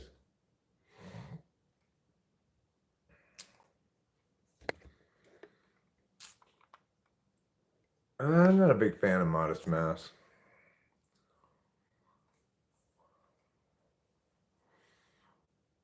There's no Cheap Trick on. But no Velvet Underground on, or Lou Reed on there, because Chappy Tracks is a certain kind of track too. It's not really for like. If we're gonna, I like plenty of Velvet Underground songs and Lou Reed, but they're not Chappy Tracks really. No, sure. In that case, Nuclear Impact probably falls under harm or disad. What I'm asking is on a categorical level, what types of points are impacted? Oh, can it be something that's not an advantage, disadvantage, or a harm? Well, not really. You can impact legitimacy arguments. That's stuff like rights or jurisdictional stuff, and you have to impact system integrity. You have to highlight system integrity and the consequences of abandoning system integrity. And it's difficult to impact rights, or you impact dead bodies, most common thing to impact, or you impact dollars. It's like those are the only things you can impact, really.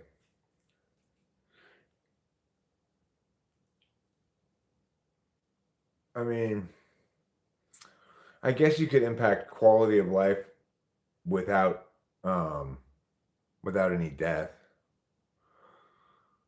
but people want to impact the things that have the most magnitude. They figure they're going to win the argument on probability, and that time frame, even if it's a wash, won't be something that's going to convince the judge to negate.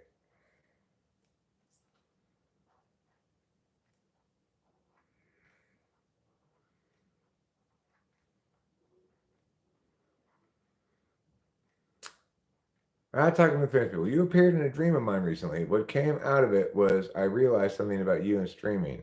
You make it look easy. In my dream, you challenged me to stream, talk, and read the chat. I stood in my doorway and tried, and I agreed that you make it look easy. The thing was, I was trying to convince you it's hard. You were not trying to convince me it's hard.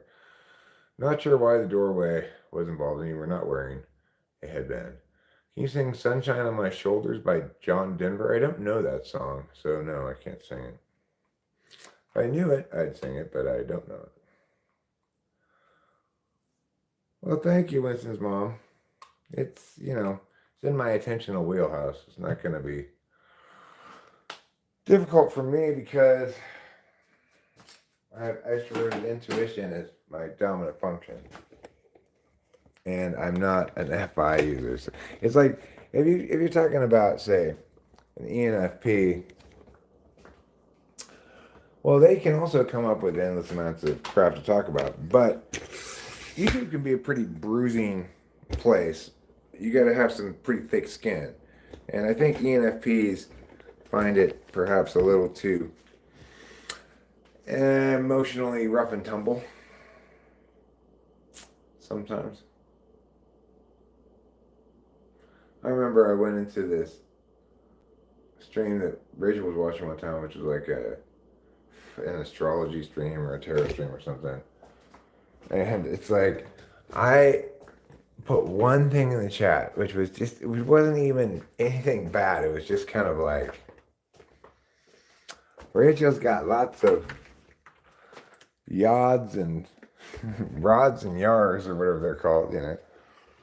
And he could just tell I was a smart aleck or something. He immediately banned me.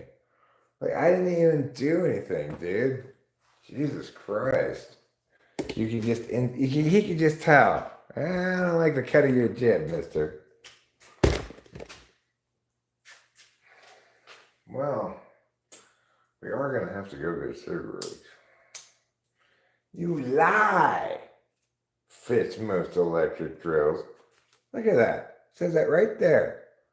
Fits most electric drills. It did not fit my electric drill.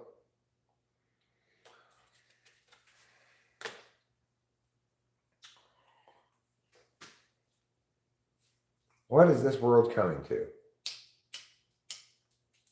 Oh, great. And now my lighter doesn't work.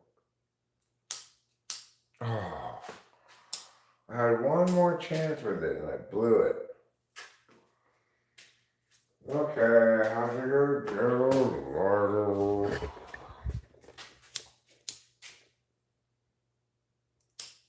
Oh, so close. Fuck this cash lighter. Get out of here, dead lighter. Stop trying to trick me into thinking you're a working lighter. Here's a lighter. I know if I come over here by the bed, I'll usually find at least one lighter.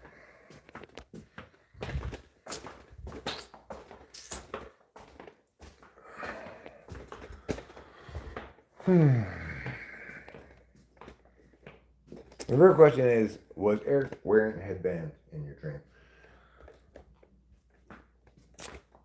No. When I dream travel, I tend to leave the headband at home. Instead, I wear a toga and a wreath of laurels.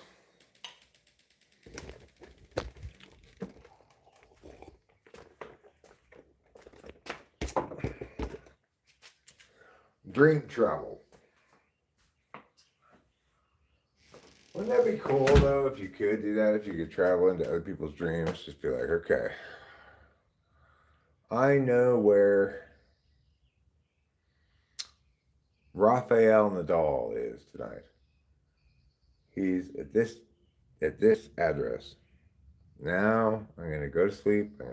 I know the address. I'm going to travel there in dream space. And now all of a sudden I'm in Rafael Nadal's dream. You know, he's dreaming about having some paella or something. And all of a sudden I come in and throw a real wrench in the whole situation. I start throwing him all kinds of balls, none of them tennis.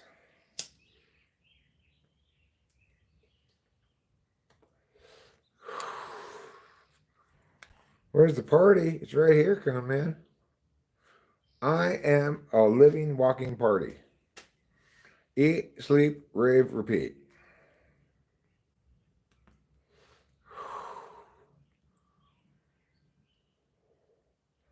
What kind of cigarette is this? Ew.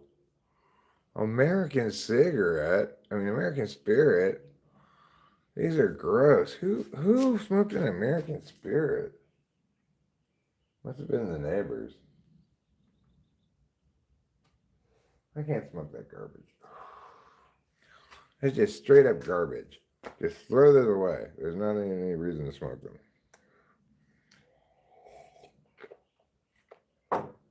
American Spirit. It's an insult to both America and Spirit. They're not good cigarettes. I'll tell you what is a good cigarette. No, I have to finish the pond first. I'm still in the cement phase. But since I do have to go get cigarettes, maybe I'll run to town and get cement if I get there before 5. Get cement, get cigarettes. Um,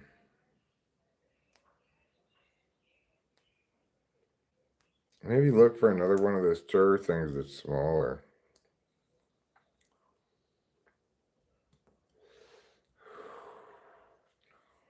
But you never know what's going to happen until it does happen.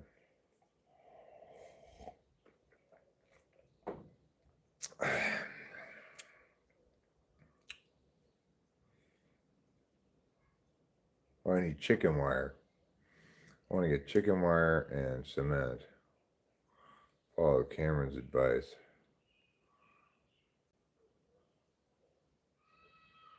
Help the cement stick to the walls and stuff. Yeah, smaller stir thing.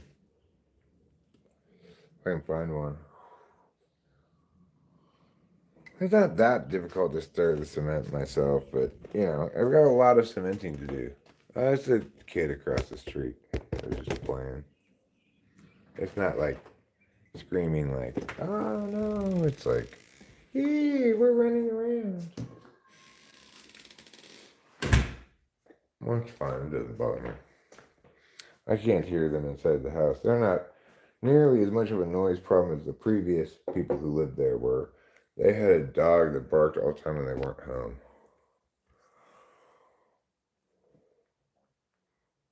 Oh, I'm not going to discourage anything from swooping down to grab the fish. They're going to be in a deep enough pool. No, I'm not building a chicken coop. I'm going to use the chicken wire as a scaffolding for the cement. Because, I did the first pool, which is like the output pool. So the pump goes from the bottom thing, goes up through this tube that I put, goes into this pool, this little pool. And then it goes down here to this bigger pool, and then down here to the biggest pool, and then back up to the little pool. So,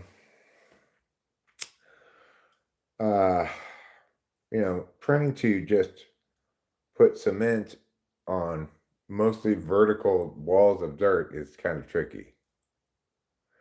Yeah, I put some hiding spots in there for them. The thing that I'd be most worried about getting them would be a raccoon. And the reason is because when I was a kid, I had a snake as a pet. It was just it was like a racer snake or something. It ate goldfish. And we had a bucket of goldfish in the backyard to feed the snake. Except we'd come out and like half the goldfish would be gone, and there'd be little raccoon paw prints around the bucket. Maybe it was a garter snake. I don't know. It was some kind of little snake that ate fish. I had multiple snakes as a kid.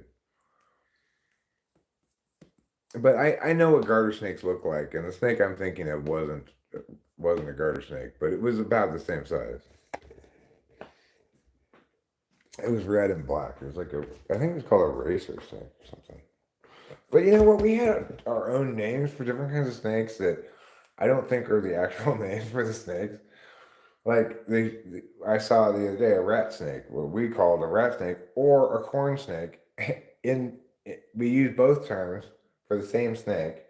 I don't know if it's called either a rat snake or a corn snake, but that's what we called it. I also saw a rattlesnake up here the other day, and we pulled over to make sure it got off the road all the way. It did. I didn't molest it in any way because I don't want to get bit by a rattlesnake, obviously. You had corn snakes?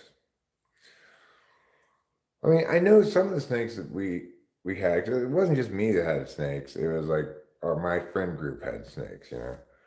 Um, we had ball python. Somebody had ball python, and somebody had just a regular boa constrictor. I had a big boa when I was an adult. Yeah, they're cool. I had this huge cage that I made for it, and when I was living with Corey in Eagle Rock. But even though it had this huge cage, I felt bad because it would like be near the top. So I just let it go out and walk around as it wanted to. Well, sure enough, it just disappeared into the house at some point.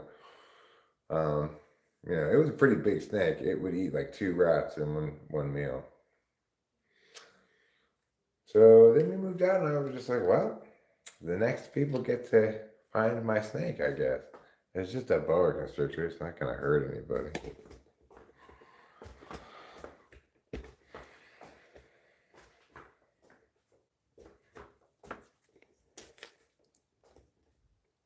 Well, he was a cool snake.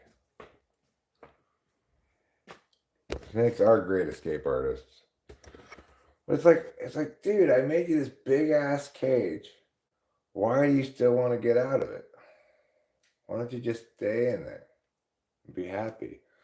Well, that's why I can't really keep any kind of pets in cages or anything. It makes me feel too sad for them. Okay, I'm gonna wrap this up. Try to get to town before 5. Pick up a couple things at the hardware store. So until later, hasta la vista. I love you all, and don't forget to eat plenty of cheese.